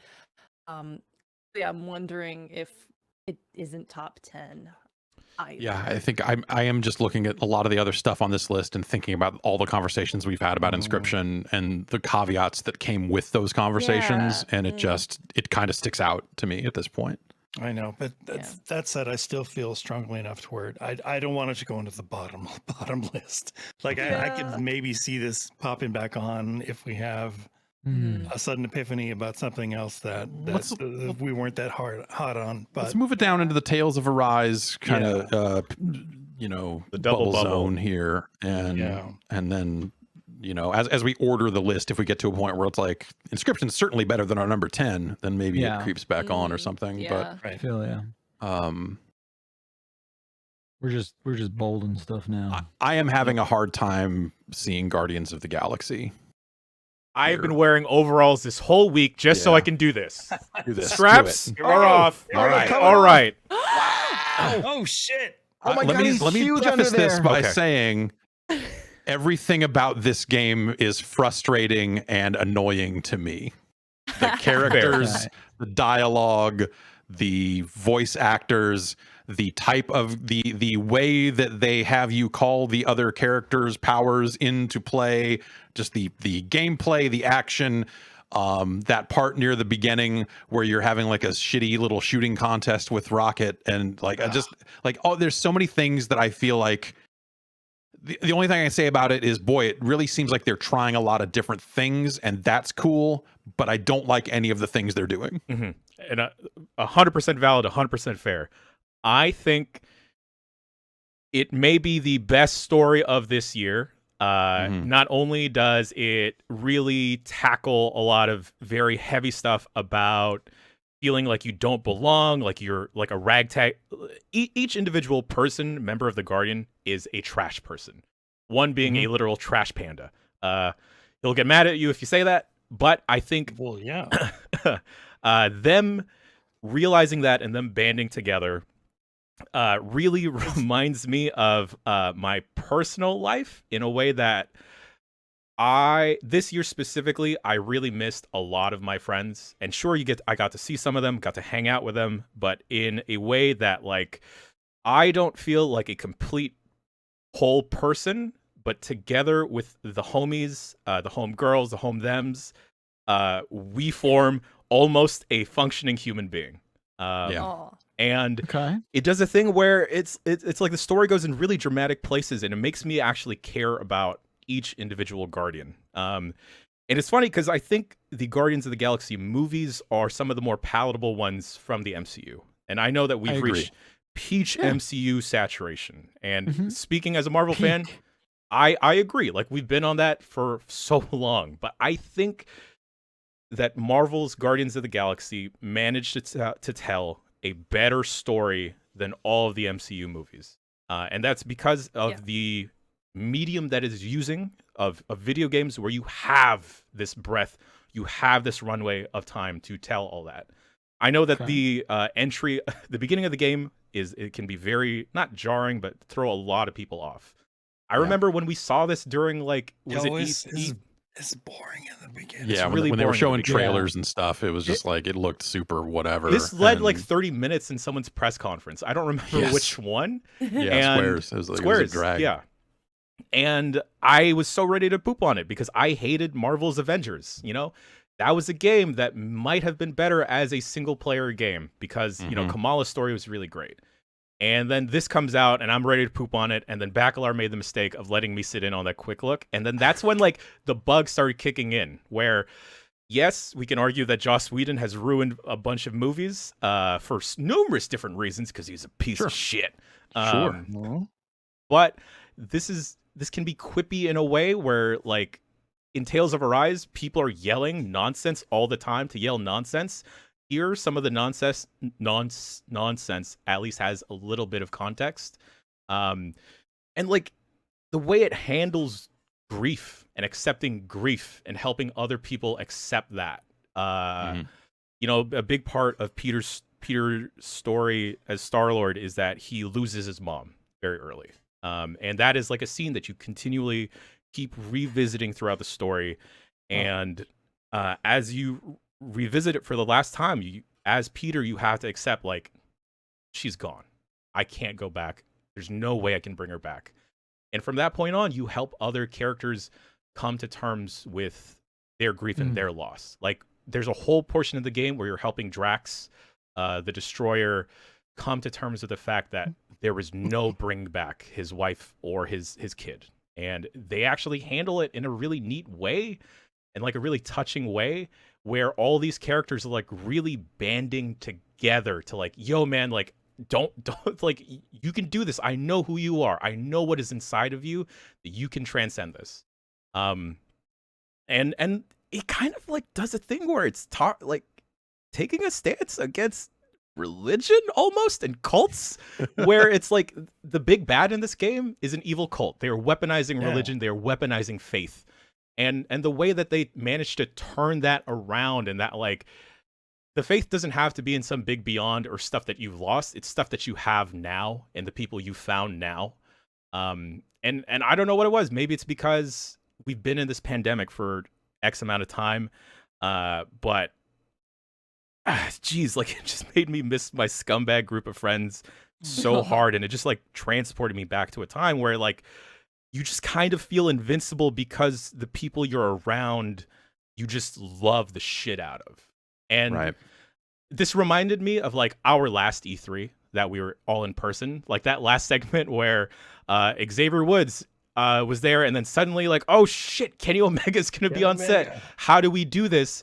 And the thing is like, it's not how do I do this, it's how do we do this as like a unit, you know? And I maybe it's because of like how this year's gone professionally as well for me, where it's like a lot of it's like I don't know how I can fucking keep going, but like the group of people that I am around professionally managed to, you know, we don't have to say it like outright, but like the actions and how we are presenting ourselves and just keeping going to keep pushing this website forward helps push me forward in a way. And I fucking hate that this game made me feel that way. You know? Hate that you're making me cry. I don't. Yeah, I and hate Marvel. Like the thing is, like, I know Marvel and some comic book properties is very, very hard for folks to get into, and especially with the peak saturation. For as much as I love Batman, I can't get into like a lot of the Batman properties that are popping up here and there. But like, if you remove the Marvel part of this, and this is just a group of dumbasses, like, I want to be part of this group of dumbasses. and I think this is a weird omission that I hate that I'm about to admit out loud, but I really like pep talks. Like I used to like practice like giving fucking pep talks to my stupid coffee shop team and like and all that is a actual mechanic in this game of giving your team a pep talk. It is. It is. And like if you do it right, you all feel invincible because like when you're with the homies, when you're with like your family, your significant other, your partner, and stuff just works, it's like we are untouchable. And I think that's why this game should at least be number 10. I think it should be there. Shit. Yeah. Who can argue with that? And the only thing I'll argue with, can we make that speech number 10? Yeah. Yeah. Like, probably better than the game. Dude? No, that was beautiful. that was beautiful, Jan. You guys, man. Next person that wants to cut this, I fucking cut you. Yeah, right? Someone's gonna get stabbed. Yeah, I mean, I can't fucking argue with that. Like that. No, dude. Like I'd be fine with it being number 10 and it not having to move any forward up on the list, but I feel like this is a rare game that from Square and also is harnessing like an IP like Marvel where it actually works together. And it's the bummer part is that this may be the last one of these. You know, like they will still try and rehash Marvel's Avengers and try and make that work instead of making this work, which is like the thing they should put their money behind. I just wish it wasn't Marvel. I think when it comes down to it, I just wish it wasn't Marvel, and that's like not a good reason to not like a game. It's not. You know, I think that ended up being the appeal to me for those movies was that it felt so far outside of all the other Marvel shit that it was like it was easy to get into it because you know obviously those characters existed before, and you know people that are deep into that shit know all that, but you know someone who never really dug deep into that, it was nice to have something about characters where you're just like they're kind of like they have a backstory but I don't know it, you know. It's like you talk about Batman, it's just like by the time we die, whoa, how many times is Batman's parents getting fucking straight up murked going to be one recreated more time this year? Yeah, in fiction. Well, I mean, I think we yes. all know this shared It's just a lot canon. of there's like so many of those things that just get retold over and over again. So it was not. I mean, this is the nice thing about Guardians, and I did end up liking the first movie. The second movie I was a little colder on. It's the only thing that makes Chris Pratt like okay sometimes. Sometimes The biggest achievement of all. Well, I think that's maybe it ends up being some of one of the things about the game is I think that like he does fine work in those movies, and I think that the voice they got for Star-Lord in the game, like that ruins that pep talk thing of just like I don't want to hear this fucker. Yeah. Like, I'll say that the performances, like when the stakes get higher, I feel like they're nailing it on all They cylinders. rise to the occasion. They rise to the occasion. Like, I really wish they would have actually got David Bautista to play Drax, but like the guy they got instead is really good. The relationship that you have with Nikki, who it's kind of like, oh, what's going on with Nikki? Is she's someone's illegitimate child, perhaps? Like even that relationship, because that's a big part of Peter's story of him being torn away as a child and kind of being an orphan. And then him suddenly like, oh shit, am I in charge of someone now? Right, yeah. Type of deal. Also, if we had a best dog category, Cosmo would 100% Cosmo, win. yeah. Got a lot of cute little puppies too. All right. Okay. Not making me cry. Sold. It's on. Yeah, I mean that was. I mean, can I buy something from you? Can I also like these overalls? They're really comfortable. I'm putting the straps back on because I'm cold. I love that they came off. I didn't realize the straps off really raised the stakes. Yeah, it really did work. It allowed you to really explode in a way I wasn't prepared for. I didn't realize they were holding you back. Like Piccolo, you should just look at Kurt Angle, Yeah, exactly. Right. Yeah. Well, shit. I don't. Is Loop Hero making this list? I like Loop Hero. I look at the other games on this list, and I'm having a harder and harder time pushing Loop Hero up. I think Loop Hero does like an interesting thing where it doesn't tell you anything. Yep. Yeah, and I think that's where I kind of bounced off of it. Is like I was question marks over my head for most of that game, and I just didn't put the effort into it. I don't think. Whether or not that's me or the game not dragging me in, I don't know, but yeah, I think that game is cool as fuck, and it defies definition. I think like that was well, maybe less so now, but like when that game was first coming out and people kept trying to describe it, and they were like, it's deck builder. I was like, okay, well, fuck that. It's like, no, it's an idle game. It's like, okay, now I'm interested. Like, no, now it's and it's none of those things. Like it is. It's pulling elements from a lot of different types of games. But it, you can't, generally speaking, there are periods of that game where you certainly can just let it run, but you kind of can't let it run. Yeah.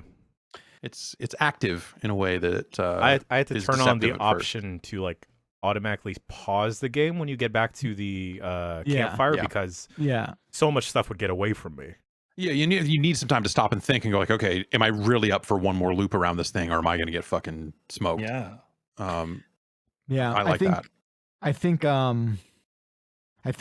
Loop Hero is also very close to taking another sort of step, to hitting another level that for me would have really changed the way I look at it. I think this game's also falling victim to a similar thing that a lot of these games are, that are just not eking out that top 10 of like the company it's sort of in right now, kind of pushes it, maybe squeezes it out. This is not me saying bad things about Loop Hero. It's just when I think about this other stuff and again, the conversations we've had, not just over the past couple of days, but over the course of the year about this stuff, it's just getting harder and harder to feel good about it there. So that's 1, 2, 3, 4, 5, 6, 7, 8, 9, one more 10, to cut. 11. Shit. I may be kicking a wasp's nest with this, but Hitman 3 has been very consistent. And those first couple games were extremely strong. I don't know, and this is just my ignorance. So please educate me. What does Hitman 3 do that's different than? It has awesome levels. You know, the levels in Hitman 3, they have really, you know, for a game that has kind of expanded on its engine over the course of the trilogy, but really kind of been a similar tool set, they are really finding exciting new ways to build these levels, to make you go through these levels, like interesting little side stories along the way. I think the way they integrate, of course, the entire trilogy of games is awesome, and going back and playing those levels again with some of the engine upgrades that you get, that you've gotten over the course of the trilogy, is incredible. I think that this is the best Hitman has ever been. Yeah. In a they've done it again kind of way. Like I feel like every time they did say, hey, we're making more Hitman, it was like, oh, that's awesome that they're gonna make more of it. Right. But we'll see how it goes. I don't know. They've made a lot of these and they're great. And then those levels come out and you're like, oh wait, actually this is fucking awesome all over again. Okay. The Dartmoor level on its own, I feel like is like a masterpiece in I can't begin to imagine the complexities of like the timing based stuff of like what needs to work out to get anything going, because like it's one of those things where it's like the game or the level starts where you have to like they're pretty much telling you have to pose as the detective. You could just say fuck that and just climb the gate anyway and somehow manage to solve everything and skip past this huge elaborate story that they've told. And I think like Jess's arguments for why Deathloop was a bummer, it's kind of highlighted in how Hitman 3 just works with all that stuff just off one level. Yeah, like exactly. And I feel like not to, brag on Deathloop even more. I'm sure everyone's heard enough about that from me. But, especially like the scale of Hitman's levels, they're really big. And they're all these incredible clockwork things, and there's multiple of them. And it's like, couldn't we have gotten that in each of the areas of Deathloop too? With the time gimmick and all that stuff? Like, it's just like, I bet that the square footage of Hitman's levels combined is about the same square footage or more of Deathloop. Like, I'm curious about that. Don't quote me on that. I just have a feeling that it's a similar amount of square footage. I feel like the levels in Hitman feel a lot bigger because there are like a lot of gameplay opportunities in them. But I don't know. I kind of don't want to talk about Deathloop anymore. I know, I think the one part where Hitman 3 kind of not falls apart, but like slightly misses the landing is the train level near the end. Yeah, that was disappointing. But I guess like yes and no, because I feel like by the end of that, you really start caring about the story. Like that's true. the other thing they did over the course of this trilogy is make you care about a Hitman story when it's built against this like open-ended game that you're meant to play these levels again and again and again and again. They still manage to have a story. So like in service of the story, that train level works really, really well. And it subverts everything that you've seen up to that point. And you're like on one hand, yes, you would love to have a much big, sparse, another one of those big giant ass Hitman levels. But in service of telling that story, I think that works really well. It's what I talk about when I say like they're wringing every last little bit out of that engine to get this trilogy done, and doing it in ways that don't always feel like it's reaching beyond their means. Yeah, like that stuff still feels very much in the scope of and in the tradition of the full game. And I appreciated like having that feel like this very different thing.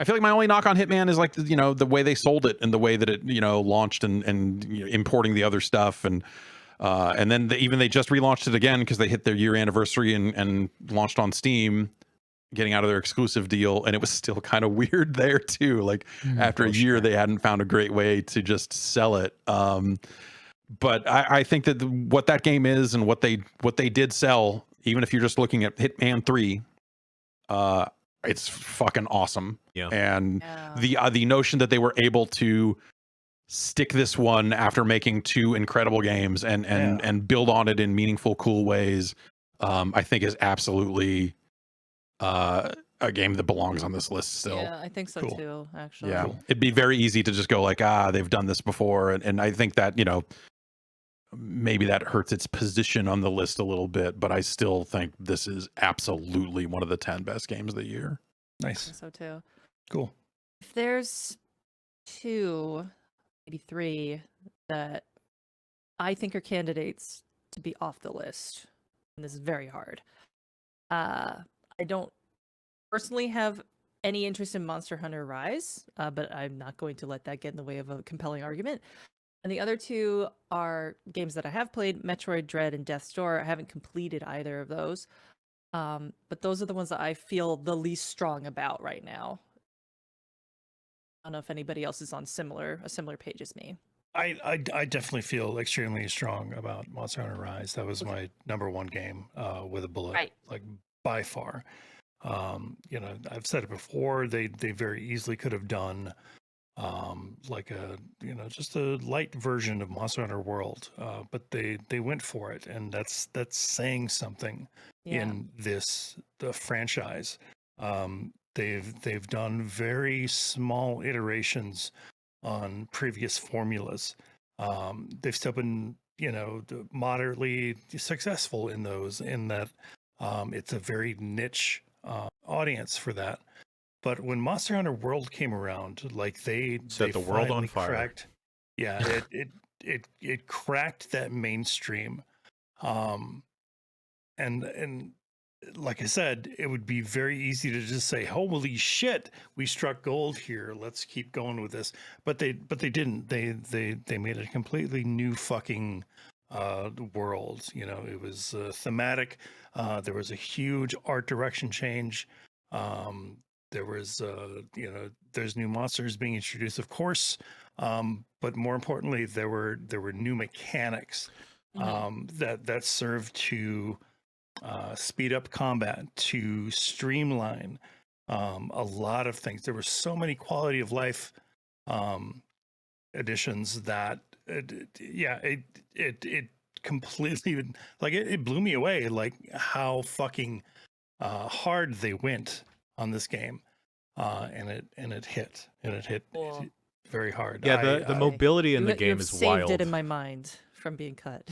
The mobility in the game is so wild because I started to fall off World a little bit because I would just be like running out of stamina chasing after a monster that just needs a couple more hits, but like adding the Palamute and like the wire bugs, like the Palamute. Just hop on your fucking dog and ride it up a fucking cliff and shit. And this is like jump over, use a wire bug, twist through the fucking air, and then come down with this big fucking anime slash with your longsword and fucking chop off a tail.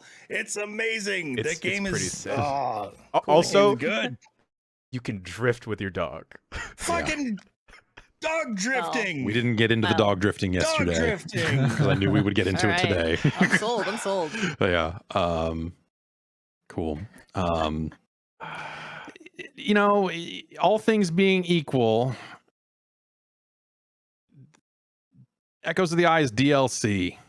Oh, what the hell? Is for a game that I thought was garbage. I mean, if we want to have that conversation, but does Echoes of the Eye belong on this list, or is it? It's similar to what we talk about with Hitman 3. Like insofar as, hey, they already made this game. Mm-hmm. Is Echoes of the Eye different enough? Is the difference as good? I know it has a horror aspect of it, which I'm sure is up your alley. Yeah. So I would say that even though this is technically DLC, it has enough content in it to be a sequel. So I think the acronym DLC should not stick too hard in your craw for this. Pretend it's not even there. Because there's so much new stuff and it's packed so densely into a small area. It's like a whole nother thing. The stuff you do in this game is completely different mechanics than have ever been in the previous game. There's basically a whole I don't know how much I want to spoil this thing. It's the Goaty talk, so I guess I'll spoil it pretty much. Do it. Yeah, here we are. But basically, instead of like hopping around from planet to planet to planet trying to figure out what happened to this ancient race of aliens that pieced out, and also, can I stop the sun from exploding maybe? It's totally separate from that. There's some other celestial body going around. You visit this strange celestial body, and it is this cloaked gigantic ship that's also like a it's got its own little like biome inside of it, little like foresty. Oh no, I went there. Take a drink. A little like, sorry. It's got a big dam in there. It's got this huge like river in there. It's got all these houses, and they're all abandoned. And what happened to these people? So it's similar in that it's like, what happened to these people? And it seems like something untoward, something fucked up and scary happened to these people, and you're trying to figure all of that out. And it's with totally different mechanics. You don't have the translator. There are untranslated words in this place. You will never learn what those things say. That is hilarious to me.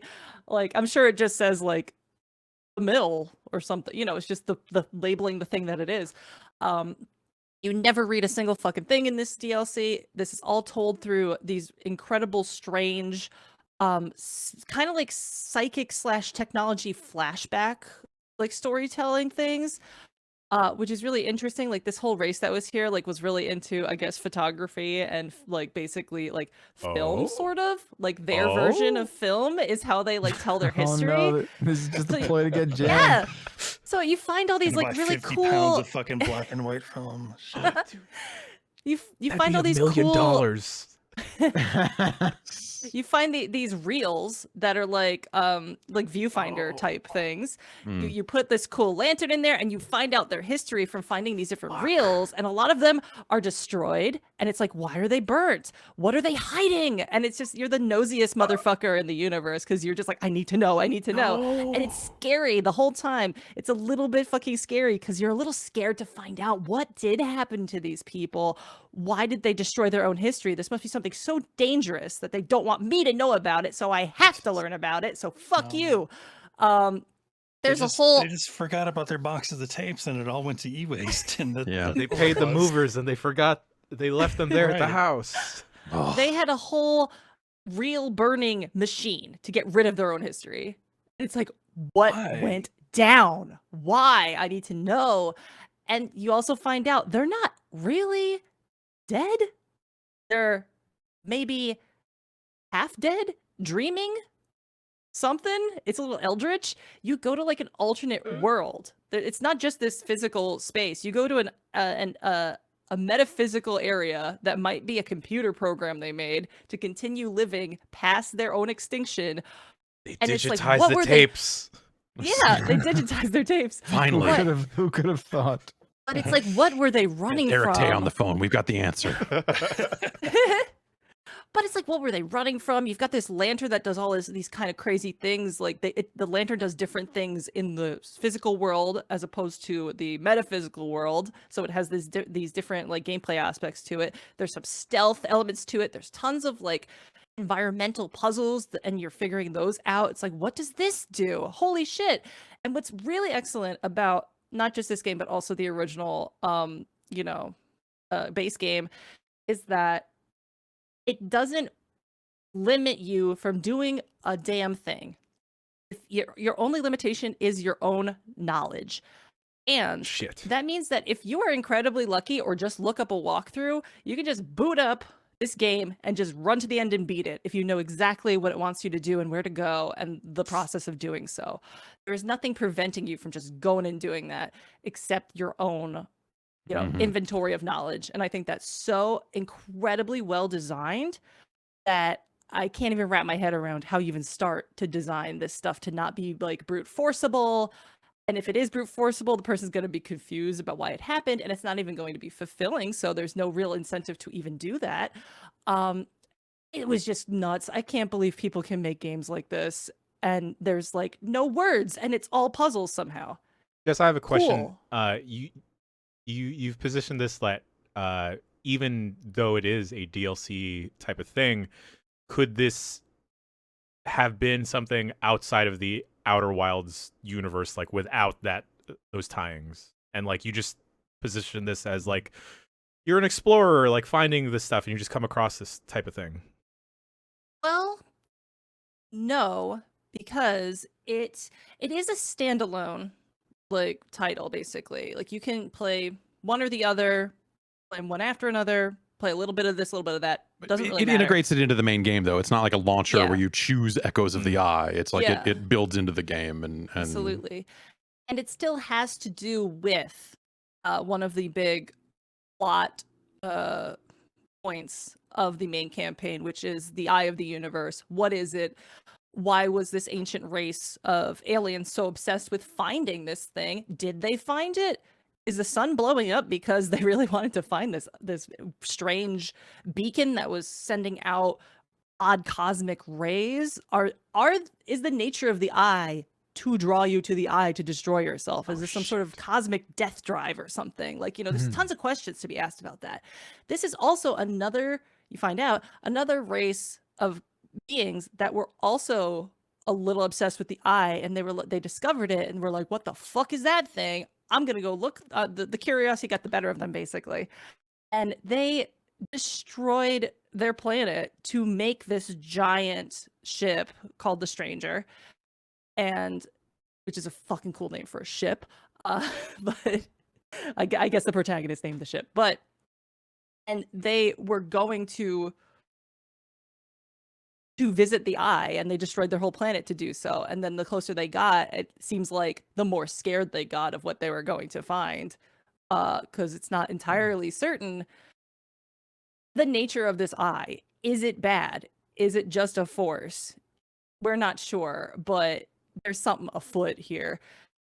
And it seems like they lost it all to find one more thing, and like destroyed everything to do so. And like, how sad is that? And how scary is that compulsive need to find something out like that? And you're doing that. There can't be more red flags on this DLC saying don't do it. Like, but you're still like, I need to know. Like, what an incredible like theme that ties into the thing you're finding out at the same time. Like, you're being a nosy son of a bitch, and what you find might be really fucked up and scary, but you're gonna do it anyway because the drive to know is just that powerful. Because it's a video game, and you must beat the video game. You must. Yeah. But I feel like it's not just. It's a little more compelling than like, well, it's a video game, I have to do this. But I think it has a really cool commentary on like fear. Like, what are you afraid of? Why do you push past it? Why do you persevere in the face of it? Like, should you stop what you're doing because you're scared? The answer is probably fuck you, no. Do it anyway, And the more you learn, the less afraid you are, because the true enemy of fear is knowledge. I don't disagree. I don't disagree with pretty much anything you've said. I to be clear, have not played the DLC, but listening to you describe it, it just reminds me a lot of the things that I experienced in the first one, where I finished that game. I absolutely love Outer Wilds. I just don't know if like, maybe call it like a technicality, call it whatever you will. That's the only hiccup for me, is that what you are describing is like a lot of the overlap that I would use to describe the first one. I don't find the first one to be that scary, except for, oh my god, the first one scared the absolute shit out of me. Physics. Oh my god. Well, just the fact of like, I'm in space and I have no control and I don't know where I'm going. Yeah, that really scared me in a way that it took me a while to start to replay that game, because I was just not feeling good. I was like, well, I'm gonna let this sit for a week and see if I can come back to it. But I did.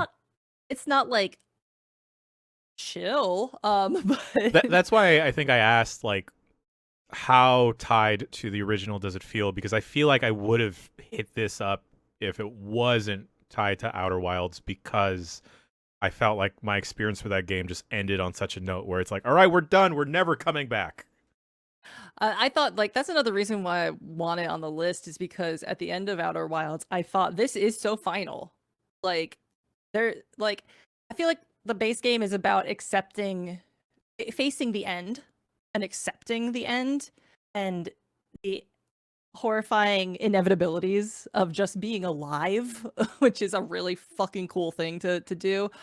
And I feel like that's an adjacent lesson to what the DLC is doing, but I feel like it's not exactly the same thing they're going for. And this is where that one's more about acceptance, and this one's more about like pushing through fear in a different way for me. I don't know. I feel like they're different enough to warrant a spot on the list, and also because at the end of Outer Wilds, I was like, well, there's no place to go. There's no other stories that can possibly be told. The universe is dead. And then they went and they fucking made a DLC where there's more story. There's more cool stuff to uncover. There's a whole nother race of guys out there that you can discover. Like, what did they fuck up? A whole new genre of people. Yeah. And they actually had something to do with the main plot. They tried to stop the Eye from bringing out a signal so that other people wouldn't be compelled to visit it and perhaps end life as we all know it or something like that. They were like, we gotta put this thing in a soundproof bucket in space or something. And because one of them got too curious and wanted to hear that signal again, the whole universe that was in the original base game, they all heard it too and got obsessed with space travel. So there you go. But I don't know. I thought it was super fucking cool, gorgeous. And the time loop shit that happens is very neat because one of the main events that happens from the fact that time is flowing is there's a big dam on the Stranger that breaks about 13 minutes into the loop, the 22-minute loop. Scares the fucking shit out of you the first time it happens. It is so cool. You're running from all this rushing water being like, what the fuck? And it also affects how you can go through the level because the water level is so different and like certain things are underwater now you can't access. If you are in the dream world and the dam breaks, you get woken up from the water because like you're just asleep, and if water hit your face, you just simply wake up. So you have to deal with that as part of a puzzle mechanic that's going on. Like, how do I stay in the dream world? Oh, weird. You know, while this dam is breaking. There's a lot of crazy cool stuff in that game. So I don't know. I'm just impressed that they could do it again, make something just as mysterious and just as crazy as the first iteration of this thing. What about Metroid? Oh, I don't know. Metroid's number 4 on my list. I think it's like an absolutely fantastic game. Speaking as someone that's not a fan or just hasn't checked out those original ones. Dude, I am a fan. Like, I love the original Metroid. I love Super Metroid. I think Super Metroid is one of the best games of all time. And I just, wow, I had a really tough time dealing with Emmys. Like, at first I was just frustrated that it was a one-hit kill. It was a quick time event. Yeah, I kind of got past that, but it's still fucking stuck in my craw. Like, I didn't like it. I didn't like the movement. I didn't like how it looked. I have something against Metroid Dread, and I feel bad about it. But fuck, yeah, that game did not do it for me at all. I wanted to like it. I'm sorry. I tried. I really tried. I think there are definitely aspects of that game that could have been better. I like it a great deal. Like, as I was playing it, and by the time I finished it, I think I had cooled off a little bit. But there were definitely moments while I was playing that where I was like, oh, this is like probably the game of the year. Like, this is fucking awesome. And getting some distance from it and really thinking about the nature of the map and how it leads you around and all that other stuff is where...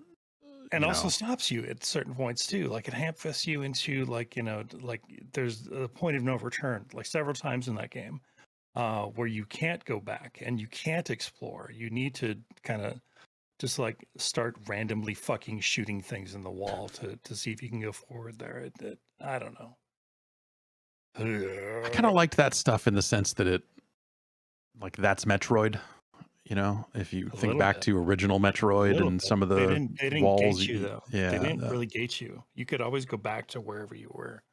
Yeah, and that's I do wish that they left it a little bit more open-ended, but there's an economy of like, okay, we're going to keep pushing you forward to get you through the game, so that you actually finish it, you know, instead of just like saying, here's a world, go. I think it's a very big difference that, like, as someone who I mean, I like the original Metroid better than any of the other ones. Yeah, me too. Which is very much just a fuck you. Here you go. Shoot some walls. Figure it out. Yeah. And I liked that.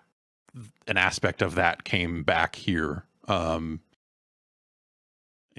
the ways that it did. But by modern game design standards, like I see why people be like, that's total bullshit. That you just like no indicator, like you just got to shoot some fucking walls. And you know, the game does try to highlight, hey, there's a hidden item here, there's a hidden thing here, and on the map and stuff. And it does okay at kind of finding a good middle ground there. It is certainly not the game I would cut from this list of 11 games. But if people are not feeling that strongly about it, you know, there are enough holes in that game. There are enough holes in that game that I feel like that game is like a bottom half of the list, probably. Yeah, totally. But you know, personally, I would still take it over half. If I were ordering this list, it's probably in the top 3. I guess. But when I think about what everyone else is saying about it, like it maybe scrapes by. I don't know. I would cut Resident Evil or Outer Wilds or Death's Door before we cut Metroid. Wow. Rude to Resident Evil. Yeah. So what's the deal with Resident Evil? It's nice. It's cool. It's good. Cool. Good game. Top 10. All right. Got it. There you go. No. I love Resident Evil 8. It's fucking great. It is continuing to out-dumb itself. Yeah. And that's why I love that game. I respect that. It's yeah, I just think it is it's just, you know, as dumb and as absolutely stupid and completely impractical and unbelievable. It is so much fun, and I love that 8. You know, look, we're not going to talk about the story because the story it's batshit. is just inconsequential. If we're really weighing this thing, I think I really enjoy that this game can. With 7 and 8, it can accurately and satisfyingly identify what is the best parts of this series. A lot of them are like front loaded, right? They're all in like, you know, the first 4, and then somehow build upon that and, you know, deliver home and stick the landing such a complete package. Like all these different you know, clockwork weirdness mansions you enter, and these different locations, and the sort of 4 houses. And yes, if you want to get into like the goofy ass Umbrella lore that they like shoehorn in throughout this dumbass thing, like those are just little, you know, those are sprinkles on the sundae, you know? Yeah, man. Absolutely. I think, you know, you bring back a shopkeeper who's like arguably the most fun character in that entire game. He's great. These like bespoke. Does he have a trench coat? Is he? He's like, got everything. Okay, good. He's in a little like caravan. He Nice. even references like the shopkeeper from 4. What do He you buy? says like, yeah, I think he says like, what are you buying? He's like, a friend of mine said that to me once or something like that. Yeah. It's cute. Like, you know, just yeah. a lot of wild characters in that game. I love, like, for me, I think without a doubt the first 75% of that game is spectacular. I think the last 25%, you know, it seems like a lot of editing was done, and it, you know, and I think that's for the best. But you know, for me, I wrote this in my list, like, give me one of these every 2 years for the rest of my life and I will be the happiest motherfucker ever. Really? Like, Wow. oh yeah, like it is like a camp masterpiece. Like, I feel like as you know, the resident horror aficionado or horror respondent here at Giant Bomb, I feel like camp horror is just as valid as like genuinely fucking scary shit. Absolutely, yeah, I'm like with you there. it's like, you know, horror is not just this one thing where it's just like a jump scare haunted house thing. No, not at It all.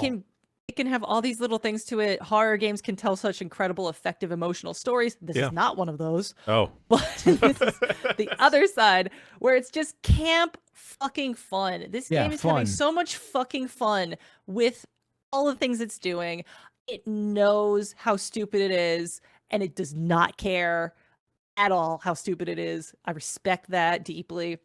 There's incredible actual scary stuff in here. There's gore, there's excitement, there's action. There's so much. And they went and did 4 whole different horror biomes.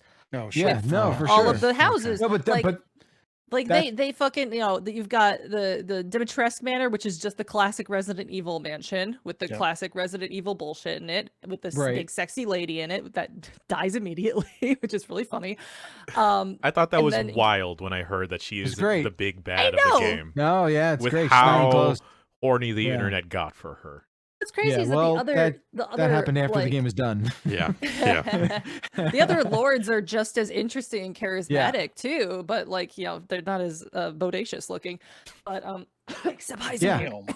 But there was the slop fisherman guy, the doll freak, like oh man, and just the fact that like I said, picking and choosing and cherry picking all the perfect little nuances from RE, you know, canon of like we'll do great sort of puzzling and you know, environmental puzzling stuff here and you know, ammo conservation, like, you know, survival horror here, like it's everything. And it's what the I'll leave best of compilation.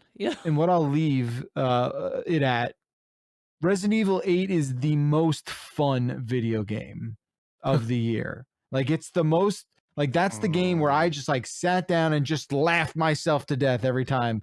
I was just like having a jolly horror ridiculous time.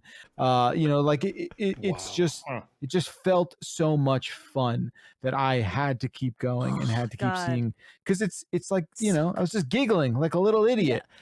Every character is so funny and so over the top and campy. Like Heisenberg is just Nick Cage. Like he's just Nicolas Cage, but he's got Magneto powers for some reason. Fucking I don't care.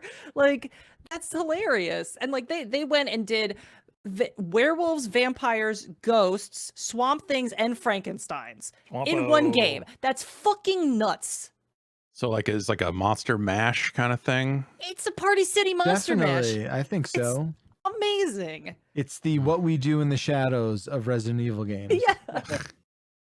They did a PT homage that was borderline almost better than PT. All right. Any game with any PT in it, we're cutting from here on out. Hey, man. After this, we keep RE8 in. Ooh. And, okay, look, I'm going to say this. I'm going to offer this up to the sacrificial table. Ooh. I think we have given this game its props in 2 different categories. Oh no, don't you fucking dare. And he's doing it. He's doing it. Look at him go. This is a game that like really spoke to me in several levels, especially I just being a said creator. Something nice about you on fucking Twitter. I will fucking delete that tweet. You can. The internet is not forever. You can always take it back, right? That's how that works. That's exactly how that works. But compared to all these other games, I think perhaps we cut Chicory a colorful tale. That's weird. That's weird. He said it. I don't fucking believe it, but I love this game. It's my number 2. I am gonna clap back on that. No. Okay. Kick my heels in. It needs to be on the top 10. It's not the game I would cut, because I would cut the Outer Wilds DLC. Man. All right, so let's look at it like this, because I feel like we're gonna keep going in this like death spiral if we don't refocus. Okay, so I feel like there is you know, Jan has offered up Chicory, right? It's not like someone got cornered in. No. And since Jan made Chicory, yes, he created the entire game. Me and the homies. He did a quick look. He did a fucking UPF. Yeah, he owned it. He owned our coverage of it, right? Yeah. So I think what he said about it has without a doubt been honored in a substantial capacity up until now, and continues to be by taking up the time that it's taking up, which is not, that's good. I think that's something worth considering. I think that's something to not overlook. We can't have everything. We can't keep everything. Yeah. Is it the 11th best game of the year? And I guess not to just complicate this conversation, but we have not spoken about Ratchet. Well, I'm already getting blowback on Twitter saying that I should delete my tweet. Wow, that was fast. That's what engagement, you get for opening folks. Twitter during these conversations. Wow. You're letting people sully it. Yep. You're letting the outside world in. Don't look, Can't have don't it. look. Well, Ratchet, I think, didn't that rank pretty high on everyone else's list? It didn't make my top 10.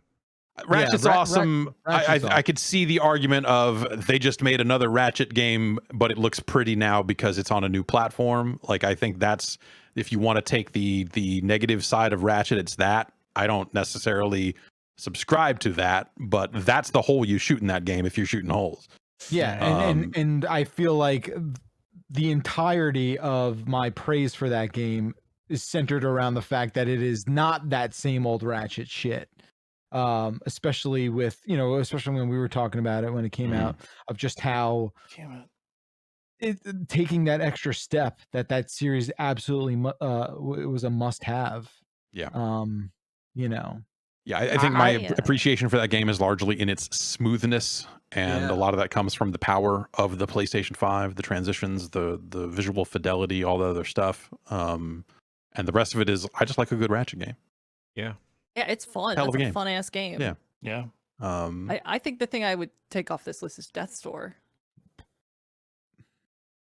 I'm not super sure. Does it have that little extra special business to it that elevates it? That's a real tough ask. I hate birds and their cold, unfeeling eyes.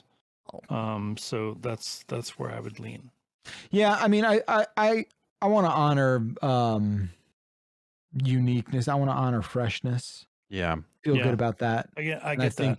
I think Death's Door does that in a way that other games maybe don't, that are still one of the things that I saw, like not criticizing, but complimenting the game was its tight combat, and I'm something that's all for that, and I definitely felt that in this game. So that's saying something. I think it's really cool. Death's Door is cool. I did not love it as much as some of y'all, but but I do think it's dark eyes, cold dark eyes. Yeah. Like, it's cool and it's good, but I don't know if it's got that oomph that I'm looking for in a top 10. Well, Jan hates chicory, so we need to. That's true. I can see, and I can see chicory going off the list. I don't really like the argument of it got its due elsewhere, because we are trying to just pick the 10 best, regardless of anything that has come before this. That's fair. So, like, my argument for chicory staying up here is what I said the other day, which was, I think that it is rare to have a art game that actually really gently encourages you to do art stuff, even if you're not good at it. And I think it really gets that. I think it really gets that across in a way that any other art game I've ever played does not do and cannot pull off. And I think like that alone makes it special enough for me to keep it in the top 10. Yeah, and I think it very gingerly brings up like a imposter syndrome. 100%. Yeah, very gently brings that up, and I think deals with it in a certain way that resonated with me as well. If I were to like fucking pull down some straps, I'll send you a pair of overalls. I might get emotional over chicory. It invoked similar feelings, I think. Okay. I think there's too many feelings in chicory. So we're just dropping Metroid, right? Is that we're just dropping? Okay. Has Metroid got feelings in it? Is there like a really good emotional core? But yes, there is a little bit. So I'll say this about Metroid. I started Metroid and I just stopped because I don't know, life got in the way. But hearing you all speak about it has convinced me that maybe perhaps it's on the chopping block as well. Really? How about this conversation? What you got? Psychonauts 2 just feels old. What? I think every part of the gameplay there is just fucking dire. It's a bad platformer. It is an actively bad platformer that is gussied up by all of its cool style and all this other stuff. It feels like shit. The combat feels fucking terrible in that game. What? The punch, there's just every part of the abilities, every part of the tool set there just feels fucking bad. Wow, I disagree. I think it feels a lot like the first game, which also felt fucking bad. Okay, the first game was way more clunky, for sure. But I think they refined a lot of it. I do wish they had a weapon wheel. I will critique that. I think it should have just been like a very easy to access weapon wheel situation. They do have one, but it's like you have to click a button and assign it and did. I don't know. It's not as smooth as like Ratchet and Clank's weapon wheel situation, which has always been like the gold standard for switching on the fly weapon wheel stuff. Yeah, but I think that like that's my big problem with it. I think it looks great. I'm not super into those characters, that story, or that look, and I never have been. I didn't much care for the first game, so I'm trying to put that part aside. Because I know that is the thing here. Yeah, it's stronger to other people. It's very but strong. The part that I kind of can't get past is I just and it made it a struggle to play as much of that game as I did, is I just fucking hate every part of moving and jumping and attacking, and every part of the game part of that game just feels terrible to me. Wow, I don't get it either. Honestly, I don't get it. I really like the movement in that game. It's just to me it feels like a C tier platformer. It's the fucking Croc 1 of its era. You know, like it just no part of it feels like it belongs in this era. Like especially when you take it against something like a Ratchet. It's just like, man, Ratchet is a little smoother. Like absolutely, I think it's smoother. And maybe some of the I do wish that it was easier to tumble around. I won't get on that track. Yeah, it has nothing to do with that. I think it's I think the Psychonauts is amazing because of just I know I'm a broken record with this. I said this yesterday. It's just because of how much of a game there is there and how different everything is. And it's designed you know, it's like constantly surprising you with like, oh, they built the whole thing for this too. Yeah. Jesus fucking Christ. Like to me, that is why that's the game that this is the first game that I'm like, I might play this again. I never play games again. I want to play it again already. And you know, the length at which this game has stayed with me is the most impactful part of it. Okay. And like not just like the combat improvements, which there were combat improvements and there were you know, platforming improvements. Sure. I know, you know, we're starting from the lowest low for you and upping like two centimeters up for you.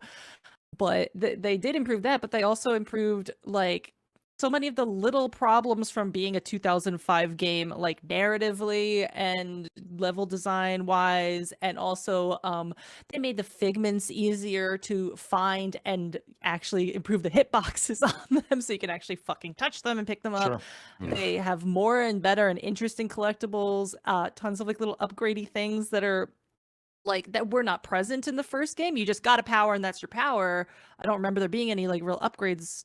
Were there? I don't think there were. I don't know, but what you're saying is that they contemporized it. Is that a word? Like you're saying this belongs back in the 90s or something, and it's like no, like there's a lot of that's what I'm saying about the gameplay specifically. Obviously, in every other way, I think that they have done a great job. I can recognize that it's not necessarily for me, but I think that they have done like with the variety and the way the environments look. Like I'm not shitting on the entire game.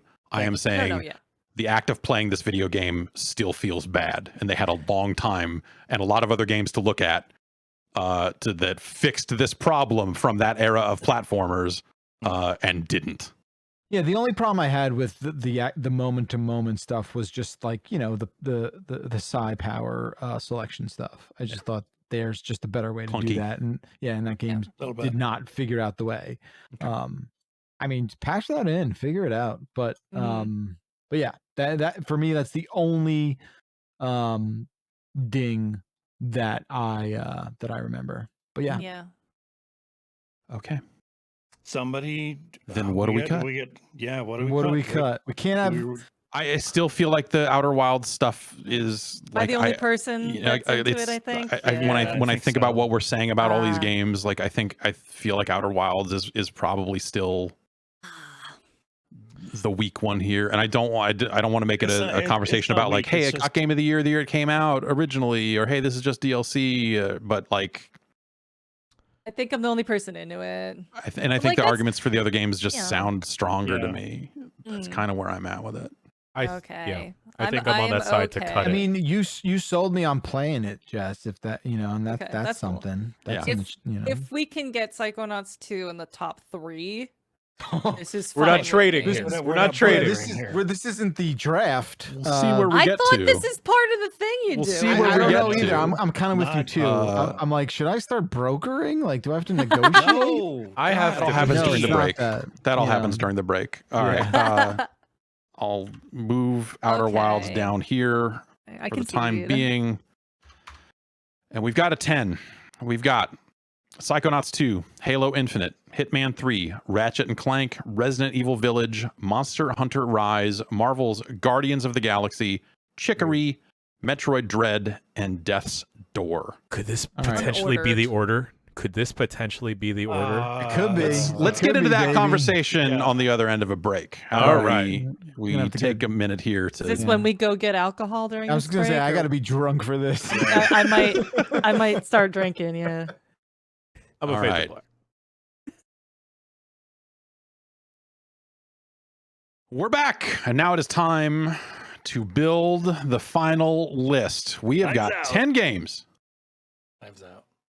And we need to put them in an order here. Here are the games in case you are somehow just joining us. Psychonauts 2, Halo Infinite, Hitman 3, Ratchet & Clank Rift Apart, Resident Evil Village, Monster Hunter Rise, Marvel's Guardians of the Galaxy, Chicory, A Colorful Tale, Metroid Dread, and Death's Door. So what do we move around? How are we feeling about this order? This is just the order that they ended up moving up in. It's not necessarily indicative of anything. It's not in a bad order right now. I'm good as is. I feel like as is. I feel good about that. We can just wrap this up. Yeah, I don't mind this order. You know? I can sleep at night. I would just ask to switch Psychonauts and Halo, perhaps. I think that's where I'm at. I feel like that's a change I would make as well. No, let's settle down here. Let's not get too fucking ahead of ourselves here. Like, Halo Infinite is number 1 when that game released in such a fucking state. It released like one it was broken for an hour and then it was fine. Like they put the multiplayer out early and it worked great. And they fucking added the campaign and like it was no, come on. Also, I'm with you. I think it's how you release a game. I think I don't think Halo is number 1 is what I will say. Right. Yeah. I think it can be 2, but I don't think it is best of with a bullet. I said a lot about Psychonauts 2. Yeah, you did. And I know we strongly feel it is not the number 1 game. And that's fair. I think that's fair too. I mean, I think that's fair. I think maybe we just start with 2 2s and be done with it. It's, if we labeled this 2 through 11, I would feel infinitely better about it. Than I mean, here's the play, right? So if Psychonauts 2 and Halo Infinite are non-1s, then the conversation gets a little gnarly, right? Because then you're like, what are we doing? What are we doing? Yeah. Right. And that I don't know if I feel good about. To be clear, I don't feel good about it. But then all of a sudden, Ratchet & Clank and Resident Evil Village get tossed around and like I said, 2 2s might be the only way out of this mess. Y'all, I feel like we have to make a call. Otherwise, why did we do any of this? I mean, we got it down to 10. That's an achievement. Okay. Yeah, that's true. Down to 10 is the hard part. Now it's all downhill from here. I want to also consider, is it cool if I consider the development history of these things, because I feel like Psychonauts 2 is also something that was against all odds good. because a 15-year gap between games is unprecedented. It's very long, and then the sequel's good. How often does that happen?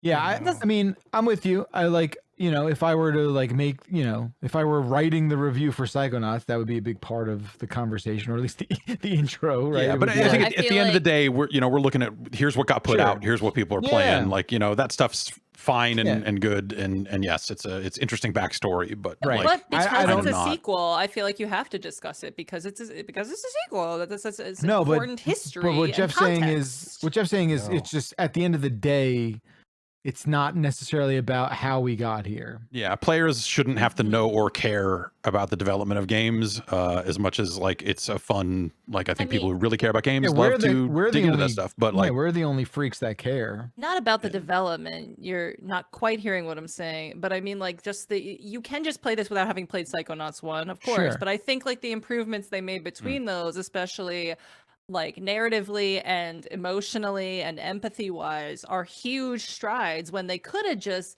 done the same game twice 15 years later and not had those really great culturally based improvements. Like they changed they made it more PC without it being like insufferable and like here's the SJW game or something and that people write comments about it or some fucking shit. Like I think they made such real cool improvements, and I think that's worth, including in the aura of all this. If they had made those same cool improvements to the gameplay, then maybe we could have that conversation. But instead, they left that to fucking rot. I just don't see what you're saying with some of the criticism about the combat. I'm just saying, get good. Honestly, it's not a hard game. It's just a bad one from that specific perspective. Like, What? Okay, all right. What about this little idea? I know I offered it up to the sacrificial table. We're imploding. Is chicory number one? Is chicory number one? But what if rewarding originality, a non-sequel? Yeah, a very small team, as far as I'm aware. It just being me. One of two games on our list that is not based on another property or a sequel of some kind. That is true. That does matter. All right, the so small you got team one and two. A 1 and 2 Chicory Death's Door. Did you hear that flute solo? Yeah. Oh God. I didn't know a flute could do that. It's pretty sick. I would feel okay about Chicory as our number one game. I'll say that much. Okay. More so than many of the other games on this list. Yes. All right. Yes. I feel good about Jan that. Almost I feel threw okay it about away. Or was that a whole ploy? I mean, it's to rally us to defend it. Need to be the heel sometimes. I see. 40 chess. I could see it. I think definitely don't feel bad about it. Yeah. Like I didn't finish Psychonauts 2. I bounced off of it. I just eventually kind of got tired of it being itself. Anthony. Don't Janthony me. But Chicory is like chalk it up to the number of games this year that I deleted a save on accident. I don't know how I keep managing to do that. God damn it. Anthony. Okay, that one is warranted. But Chicory, it's a game where I finished it and then it came out on the Switch, and then for some odd reason I decided to play it all over again. Still trying with the painting as well, not just like holding it down and just filling the whole screen. And then like the messaging then, even though like I had gone through it, was still just as effective. Yeah, and the music bangs so hard. By the way, I just wanted to mention how funny parts of this game is too, and I appreciate a game with a good sense of humor, as you've already sussed out from other things. Chicory has some funny parts to it. That part with the hotel mystery where they play a fucking like fake Ace Attorney song, that was so funny. Loved it. I think Chicory moves up regardless. Like yeah, for sure. But let's try it on. Let's try it on. Yeah. Oh, that looks good. It does look a lot better. I still feel like there's some changes. I think maybe we switch Metroid Dread and Death's Door. I was gonna say Metroid Dread and Guardians. Well, you can do all of that. You can you can bump Guardians to the back and scoot up everything else. Do we swap Guardians and Death's Door? I'm happy cool that with we that. got here. Yes. I'm happy that we got here. Oh, Jen, you're playing with house money at this point, baby. Yeah. This is why Are we saying Death's Door is better than Metroid Dread? I think I can get behind that. From what I did play of Death's Door, it's really cool. Okay. I think and we've just poked a lot of holes in Metroid Dread over the last few hours here. That's true. Like, I am glad Metroid Dread is on the list. Like I said, at one point, Metroid Dread was like, I was thinking this was a #1 game, as I finished it and reflected on it, it just kind of moved down in my mind more and more to where it's still awesome, but not. The story implications of that game are also wild. We barely, if even, touched on the story of Metroid Dread. But Tell me. Yo, the bird dude you're fighting and that's trying to mess up your shit, he's your dad. I'm pretty sure that was my dad, from the get-go. It's I like didn't play a ton of Dread, but I was like, this guy feels like he might be like related to me. somehow 2021 was year of the family games. And best family game, Metroid Dread, turns out. That wasn't best family game. Yeah, weird. I got divorced because of that too. I say maybe we so switch. many divorces this year. Yeah, a lot of divorce. Maybe we switch Resident Evil and Ratchet. Yeah, I mean because that was my second thought after being like, I kind of like how everything's lined up. I could see it. I could switch that, yeah. Actually, based on what people have had to say about, again, like, I don't like any Resident Evil game, but like, based on what people have said about that game, you're kind of making me want to play it, which is weird. Yeah, come on, man. For as like great as 7, as everyone was saying 7 was, like, I'm still too scared, still too spooked. 7's like really scary, like fucked up scary. They actually I remember the little jokey ad campaign that that Village had that was like, it's less scary than 7, and it is less scary than 7. And hearing that Backlar, you're laughing your butt off while playing this game kind of makes me very curious. And I kind of wish it had a VR mode, because just dive all the way in. Let's do a different Run for the Hills with you two playing Resident Evil 8, and I'm just sitting there being like, just yay.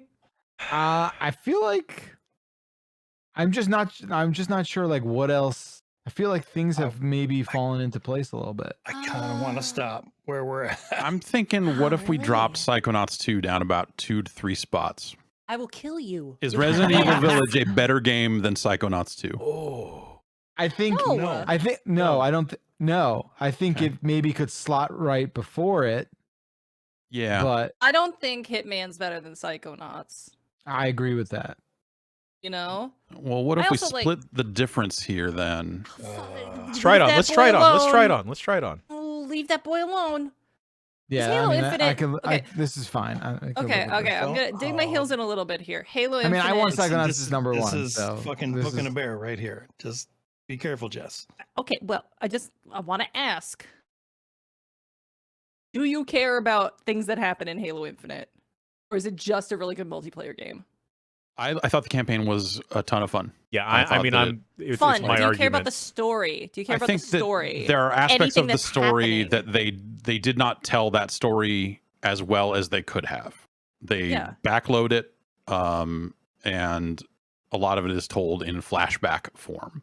Do you care about Master Chief as a person, as a guy? As a doctor. Absolutely do you relate to this man? Do you love him? I think that is the thing they try to do in this game, is to humanize the Master Chief by putting him around an AI lady and a human that is like scared shitless. And they tell he's really the story. Annoying, by the way. That guy's annoying as fuck. He is a piece of shit, and a coward. Sorry, guy that looks like Tam. Yeah. Tam, I don't think is a piece of shit. Is he a coward? I don't know. Who can say? He's never done a crime, so that's a bit cowardly. Yeah, he's that's maybe a little cowardly. I think that they are very much trying to humanize Master Chief in the course of that game by setting you against like the guy who was scared shitless saying, let's just go home. Why are you fucking doing this? And then the AI lady who was like, wait, why the fuck are you doing this? Like, the very nature of what it means to be Master Chief is the core of this game. Like, personally, I am more interested in the story that they kind of throw aside, that the they had 2 games, 4 and 5, that are building up to a crescendo that then is just like resolved off screen before the events of this game in a way that is a little bit weird. I think the reasons they probably got away from it make sense in terms of like, hey, Halo 4 and 5, not super popular. So let's pivot the lore back to something we can wrap our minds around. The Master Chief and these core enemies from the first trilogy that everyone loves to fucking shoot. And I think they do good at that. Because I have heard almost nothing but you guys shitting on the lore and the plot of Halo in general. Like, I think that it is very easy over the decades of Halo to laugh about Halo because of how self-serious it often is, and they have written all the books and all of that other stuff around it. Like, that is hilarious. But they are still telling a story. It's not something I'm never going to go get into the Halo extended universe. Yeah, like, is it effective? Do you want to learn more about these people? Do you I'll care say about this world? Would you read more I care stuff? a great deal about the state of the world in Halo, and that's the nature of the Master Chief stuff. I think is like an interesting human story that they do manage to make fairly emotional in different ways by the end. But like state of the universe, what the fuck happens next, like all that other stuff, like I am very much interested in that. Are you hungry? Are you passionate for more of that world? What Yes. holds you to this? Of course, yes. I mean, Okay. like from a gameplay perspective, and like If finishing you're that in hungry for 2 it, ways. Why One, aren't there's you into the lore? because they've written so fucking much of it. I'm not going to read books about video games. Period. I don't give a shit. Like when they go extended universe on anything, it's hilarious. Well, that's like case in point. They're making a Halo TV show, and I'm like, whatever, that's hilarious. Maybe I'll check that out, but I don't fucking. If they made a Psychonauts TV show, it would be better than the game because it would be capitalizing on the good parts of Psychonauts. If Psychonauts was a season of a Nickelodeon cartoon, it'd be awesome. Unfortunately, it's a video game. The point that I want to add is, Jeff, you don't have a history of particularly liking Halo games, correct? I hated them until 3 came out. Right. Or I hated Halo 2. Halo 1's like, whatever. There's not enough of a story in Halo 1 to, there's enough of one, but it's not. It's kind of whatever. For some reason, I don't really remember 1, 2, 4, 5. I just like 3 and ODST. And then this reminds me the most of 3 and ODST. Yeah, and it is kind of a combination of 3 and ODST in a lot of ways. Reach is also quite good. Right. I like Halo Wars 1, I guess. Yeah, the Xbox 360 era of Halo is a series of incredible video games, and Reach is even weird because it is kind of a game building off of some of that backstory, the non-Master Chief stuff, and ODST is as well. The stories themselves, they're fine, but like they're just good ass video games. And I think that they do a good job of finishing the fight. They do a less good job of starting and middling one, as it turns out, from a story perspective. And on top of that, like again, like I think Halo Infinite had everything going against it. Like we on this very show, on this website, we have made Halo Infinite got delayed as a running gag for an extended period of time. And it got to a point where it's like, yeah, I don't know if they can salvage that. I don't know if they can fix like the PR campaign of it. I don't think we can take that. I don't think we can really take that into too much consideration. Yeah, because that would be hypocritical. Because I said the same thing about the development history of Psychonauts 2 and how it's incredible against all odds. They made a good game after 15 years. There you go. Okay. Just saying. Yeah, it's the most Halo 3 game out of these games. Yes, it is the most. It is most Halo 3. If that was a category, it would win every time. But guess what we just did for the last 15 minutes? We basically just deciding, is Halo interesting, right? And we were also just saying, now that I'm looking at 2 and 3, and if the argument here is like, which is more interesting? Well, the Psychonauts is a more interesting game. Like it's just more it has more. It's more cerebral. It's more. There's just. I mean, look on it. I don't know. I have a long love-hate with Halo, and it's not a complicated relationship. It's just sort of a glossiness of my eyeballs. But I don't know. I would 99 times out of 100, I would rather hear what Psychonauts has to say than what Halo has to say. Now, you made a compelling argument. Like, I get it. Like, you made it sound like this Halo is the most provocative and interesting Halo. So there's something to be said for that, right? Especially faced against the track record of 5 being supremely unrememberable and all these sorts of things too. But I guess like that's not even like that's fine, but that's not why I'm here. The part where they're video games and how they play and how they feel and the feel of that grappling hook when you use it to either scale up surfaces or fucking hook into guys and reel over to them and hit them with the sword. Like those are Halo Infinite is a supremely incredibly playing video game. And I don't feel Psychonauts 2. I mean, it's a weird comparison, obviously. I feel like Psychonauts 2 feels like the gameplay is not at all why you are there. Yeah, and exactly. in playing it, it drove me away from it actively. Like, I dislike playing this game enough that like it's a beautiful thing. I know there's a ton of variety later on. I'm never gonna see it. How far did you get? I'm curious. A handful of levels in. I don't know. It was a while ago. Levels in.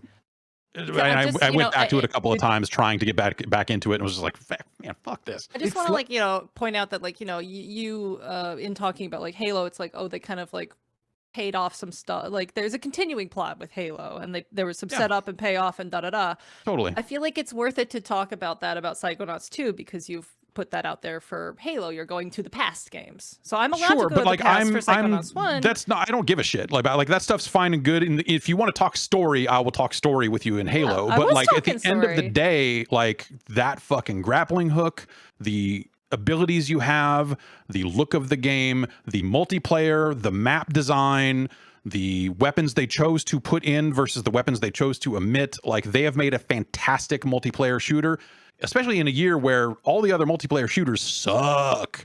Like they fucking nailed it. And like, so that it's a weird comparison because we're talking about two totally different things, but in terms of video games, interactivity, playing these video games, Halo is fucking incredible. It is the best playing video game of the year. Interactivity, like, you've got such a gamut of different powers and stuff at your beck and call in Psychonauts.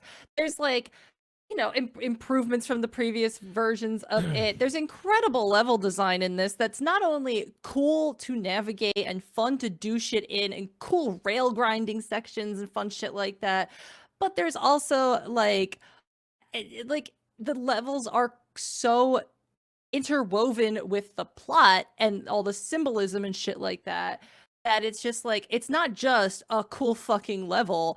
This means stuff. You're learning things about all these characters through the level designs. And not only that, but like they're all clear and concise and easily navigable. You don't need a map for any of this shit. Like it's just like, this is where you go without feeling like you're being like led by your hand in a super linear path or anything like that. There's still all these little nooks and crannies to explore and stuff like that. And it's just like, that's a whole nother level of level design. That's not just like, well, this is fun to physically traverse. This is fun to think about and to take in as well. I think again, if they had made like the active like core loop of that game of moving around, jumping, moving, fighting feel good, then that's a conversation worth having, but they don't. And so all that stuff goes to waste. Yeah, I mean, I don't know if I see eye to eye on that, but I think at the end of the day, we're talking about two very, very different video games. It's a real nonsense argument. and look, here's the takeaway, right? That's what these podcasts are for, though, right? Yeah, we did the deed in eliminating having to make one of these, one and one of them two. You definitely did a little switcheroo with 2 and 3, and that's fine. We can that's okay. I can live with that. But like I said, it kind of just gets into semantics a little bit now. Again, because of how inherently different these two things are. And I think like that's just saying like what's when better, I think like, about the things that I come to a video game for. It is because they are video games, and the storytelling and all other stuff like that it is great when it is great. But if they can't get the video game part right, I'm never going to see that story. The things I come to video games for is, of course, that they're video games and they're fun. But oftentimes it is because I feel like the world is better because this game is in it. Like, people who play this game, their understanding of the world might be improved because of the lessons and themes portrayed in a game. Like, I think that's where video games' greatest power lies, is as a medium. It is more powerful than a book or a movie because you're there and you're interacting with it. And that is such a strong medium to change people's minds, make them think about things they wouldn't otherwise think about. I think that elevates Psychonauts over pretty much anything else on this list, except I do really, really give kudos to Chicory in general. I don't think it's wrong to have that at number 1. But I don't think I'm ever going to play a Halo game and be like, wow, I really learned something about myself and the world I'm in. Because it's not the kind of game that does that. Yeah, that's not what it's out to do. That's not what it's out to do, of course. But I think that makes it on a different level of quality for me. Like, yes, it can be fun, but like a lot of things can just be fun. This is fun and funny and heartwarming. And like, it teaches about mental health in a way that is not like talking down or doing a disservice to it or proselytizing or being on a soapbox too much or anything like that. It's very approachable and kind about things that it formerly was not that kind about too, which is another crazy cool improvement that apparently I'm not allowed to talk about. What about we move Resident Evil Village to number 2? Shut up, Dan. I mean, yeah, I would not push back on that. I can, it's. But I genuinely do think, if anything, I would put Ari. I would swap Hitman and Ari, but we don't have to do that either. Yeah, we don't have to do that. I feel that way too. Yeah, I mean, like Jason, I said, we did the tough part. I want Jason's take. I've been in this position many, many times before. Wait, time out. Describe this position. Position where I don't want my things to fall off the list, and I'm well, it won't now because it's in the top 10. I've seen this happen to Jason. I've seen this happen before. And, okay, wait. Loop Hero's pretty. No. Oh my gosh, it's alive from downtown. No, I definitely don't feel as strong about Halo Infinite. I think the gameplay is spectacular, for sure. The lore, the story, completely fucking lost on me, and I had a much more meaningful and significant time with Psychonauts. As much as I played Halo Infinite multiplayer and had a great time with that, Psychonauts, left a bigger impression on me, and I'd like to see that at number 2. It's not a video game. Not at all. Yes. I mean, I don't mean to say that it is not a video game. I mean, that's an even crazier argument. Right. Yeah, like, I think I am saying that like every positive thing you're saying about it is completely undercut for me by the part where the physical act of going from room to room is not enjoyable in the least.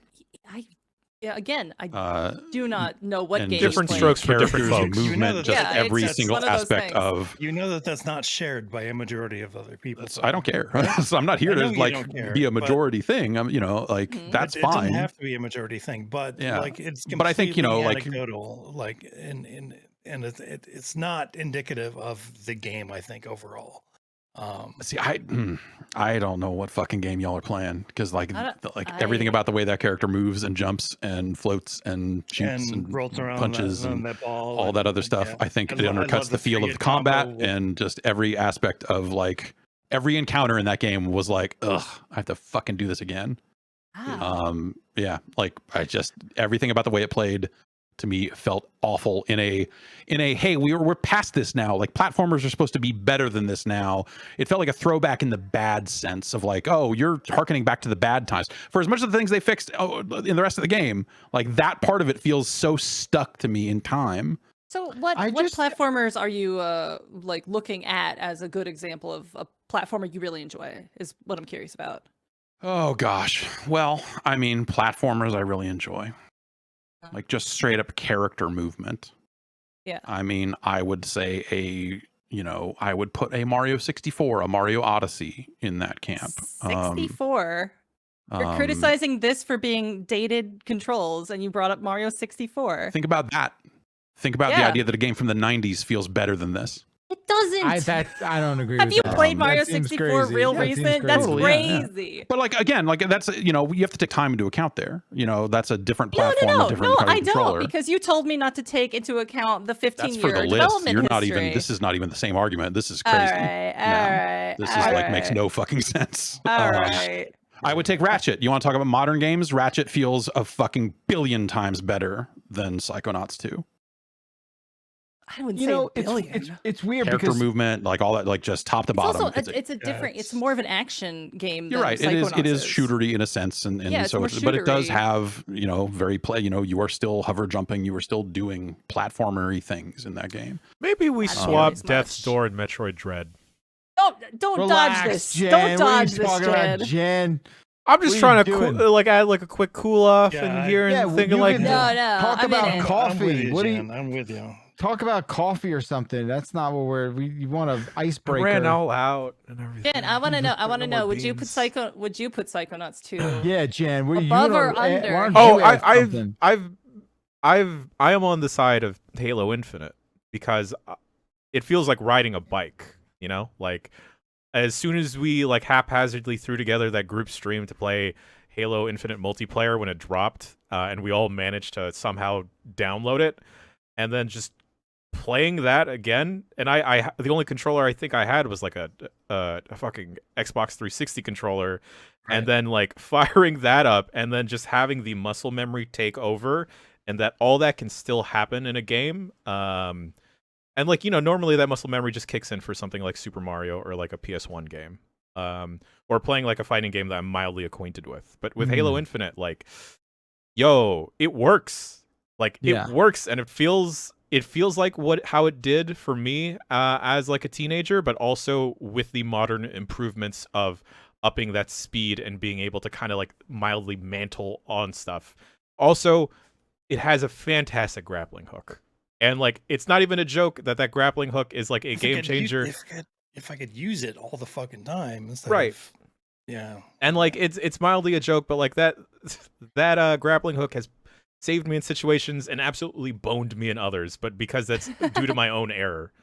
Right. And then even the power ups that I'm not super into, like the weird deflector thingy, like adds like a parry to Halo Infinite, which is wild to think about.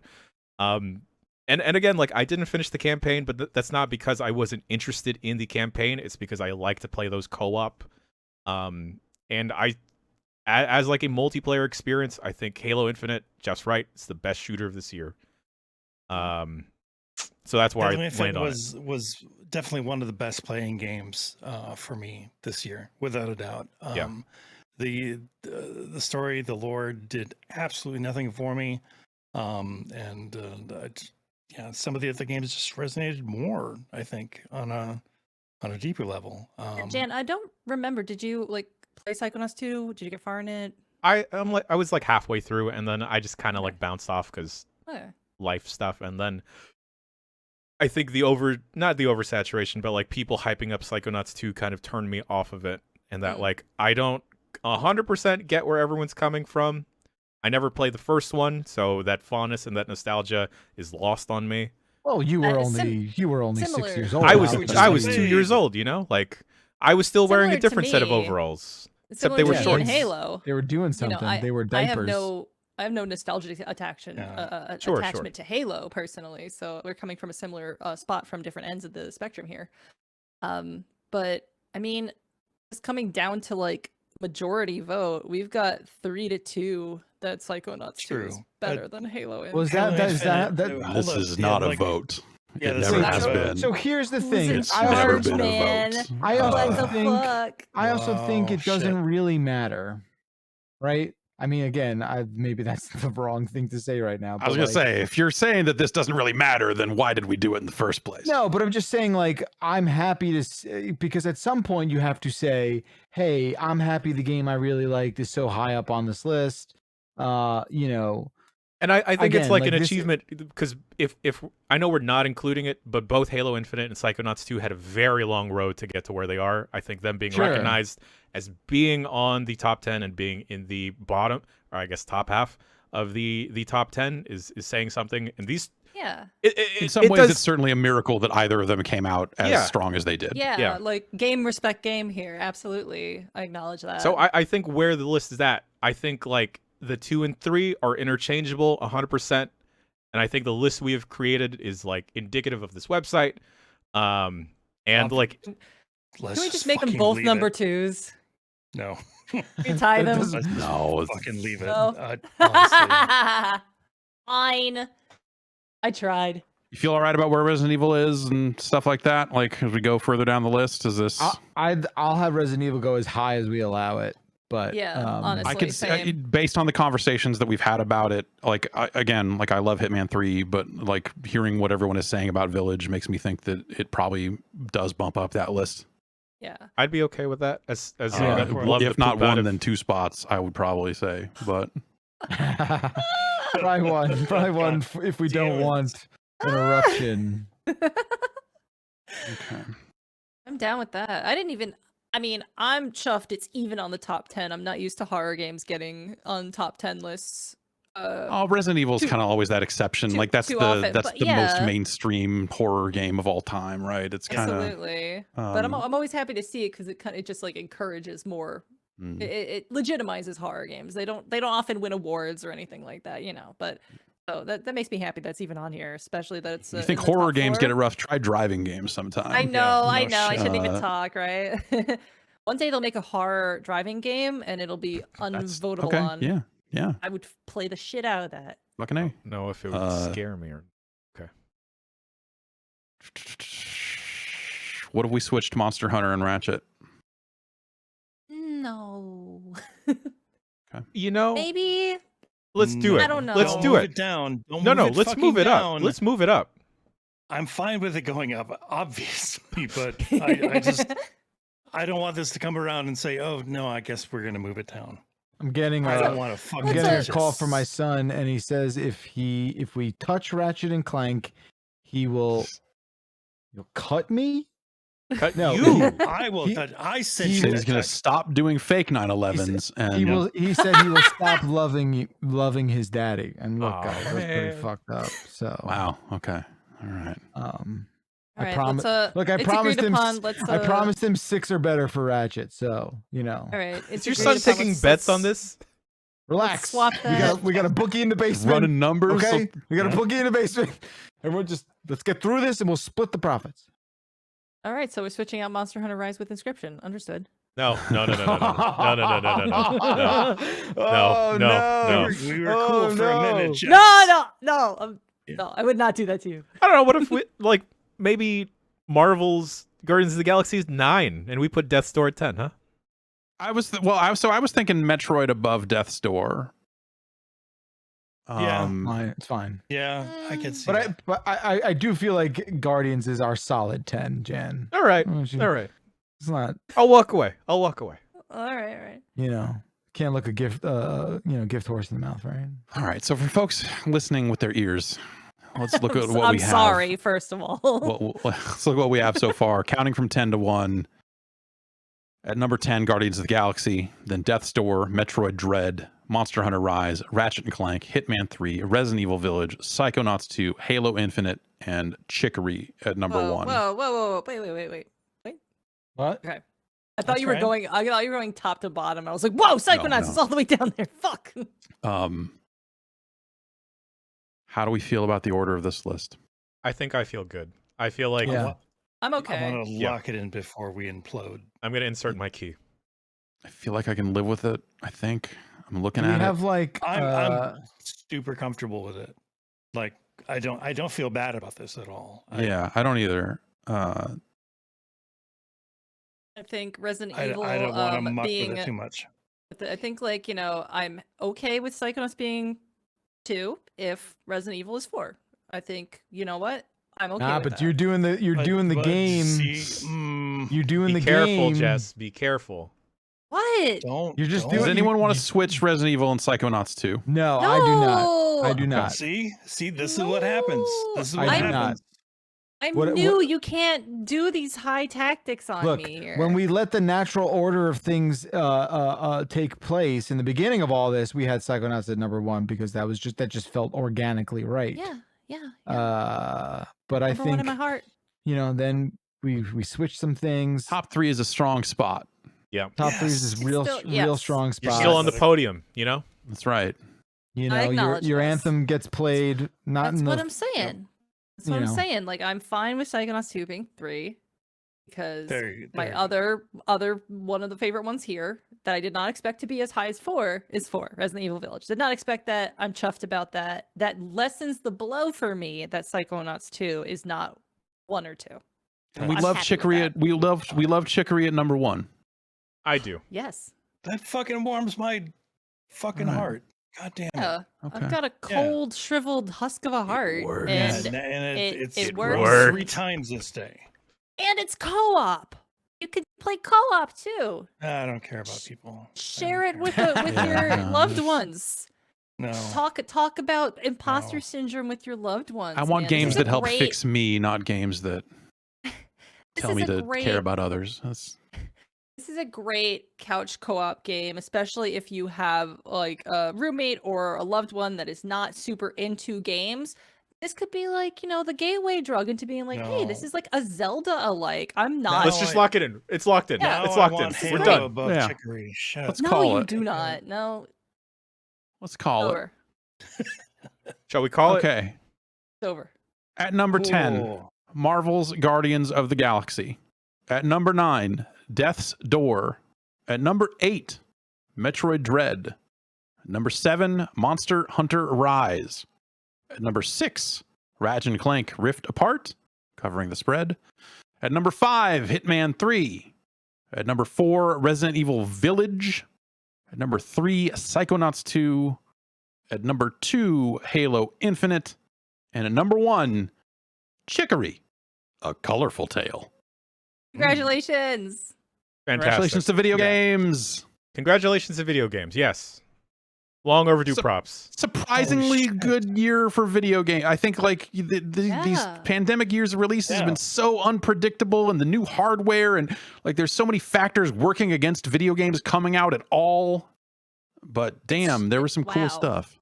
It's awe-inspiring that we got such an incredible spread of games under such circumstances. Even if those circumstances weren't there, this would be a hell of a year for games. These are all fucking really good.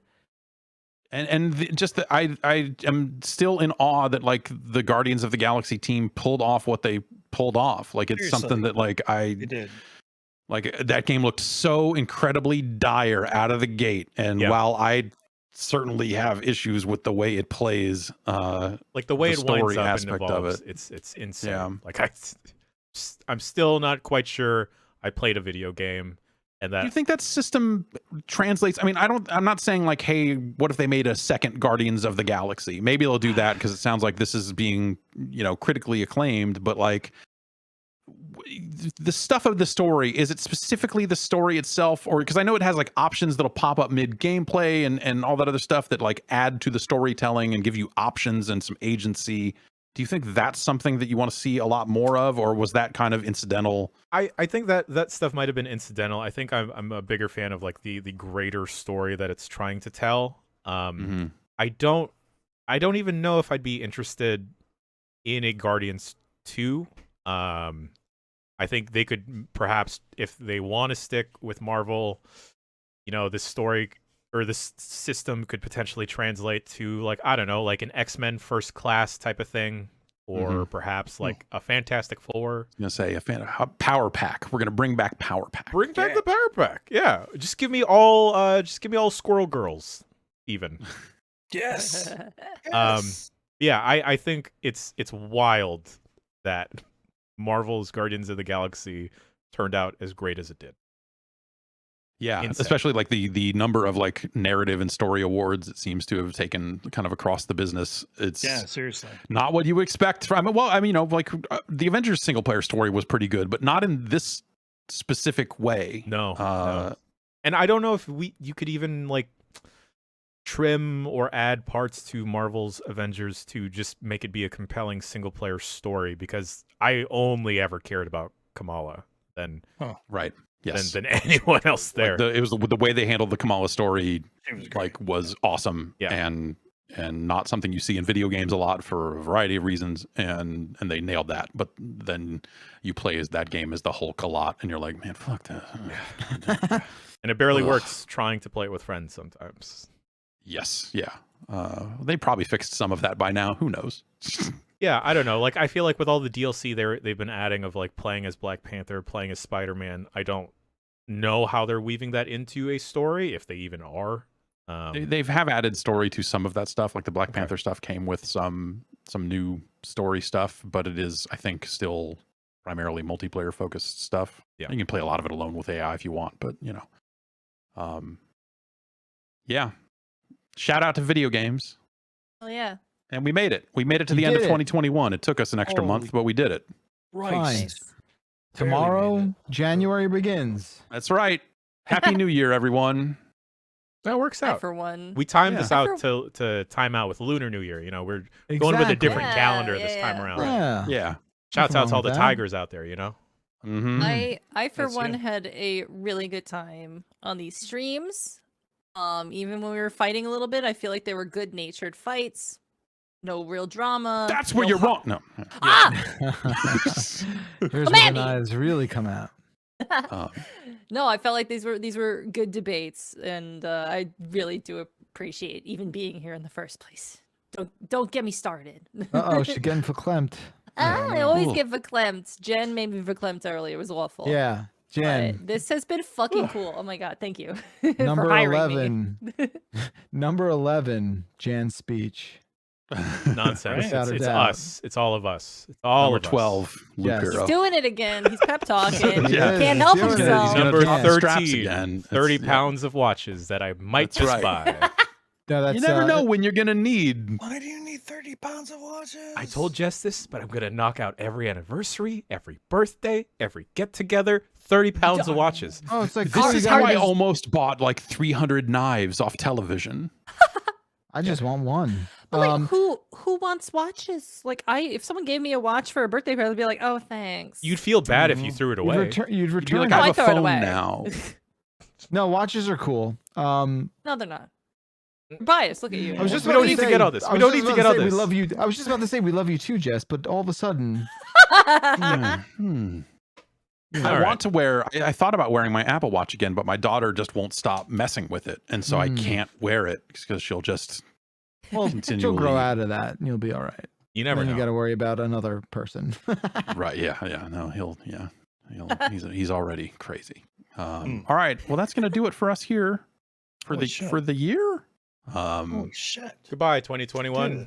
Goodbye, 2021. Fuck you, 2021. But also, hey, hi, 2021. Nice Thanks work, for all the 2021. games. Yeah, thanks for all the games.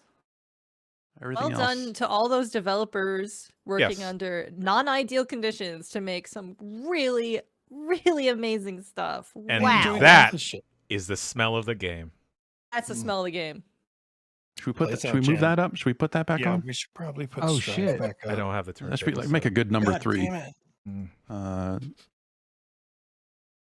I would go number 2. But Okay. whatever. Well, maybe next year. Maybe they'll put Yeah. out some DLC or something. Yeah. See you next week with the Bombcast and everything else. Take care of yourselves out there. Bye. Bye-bye.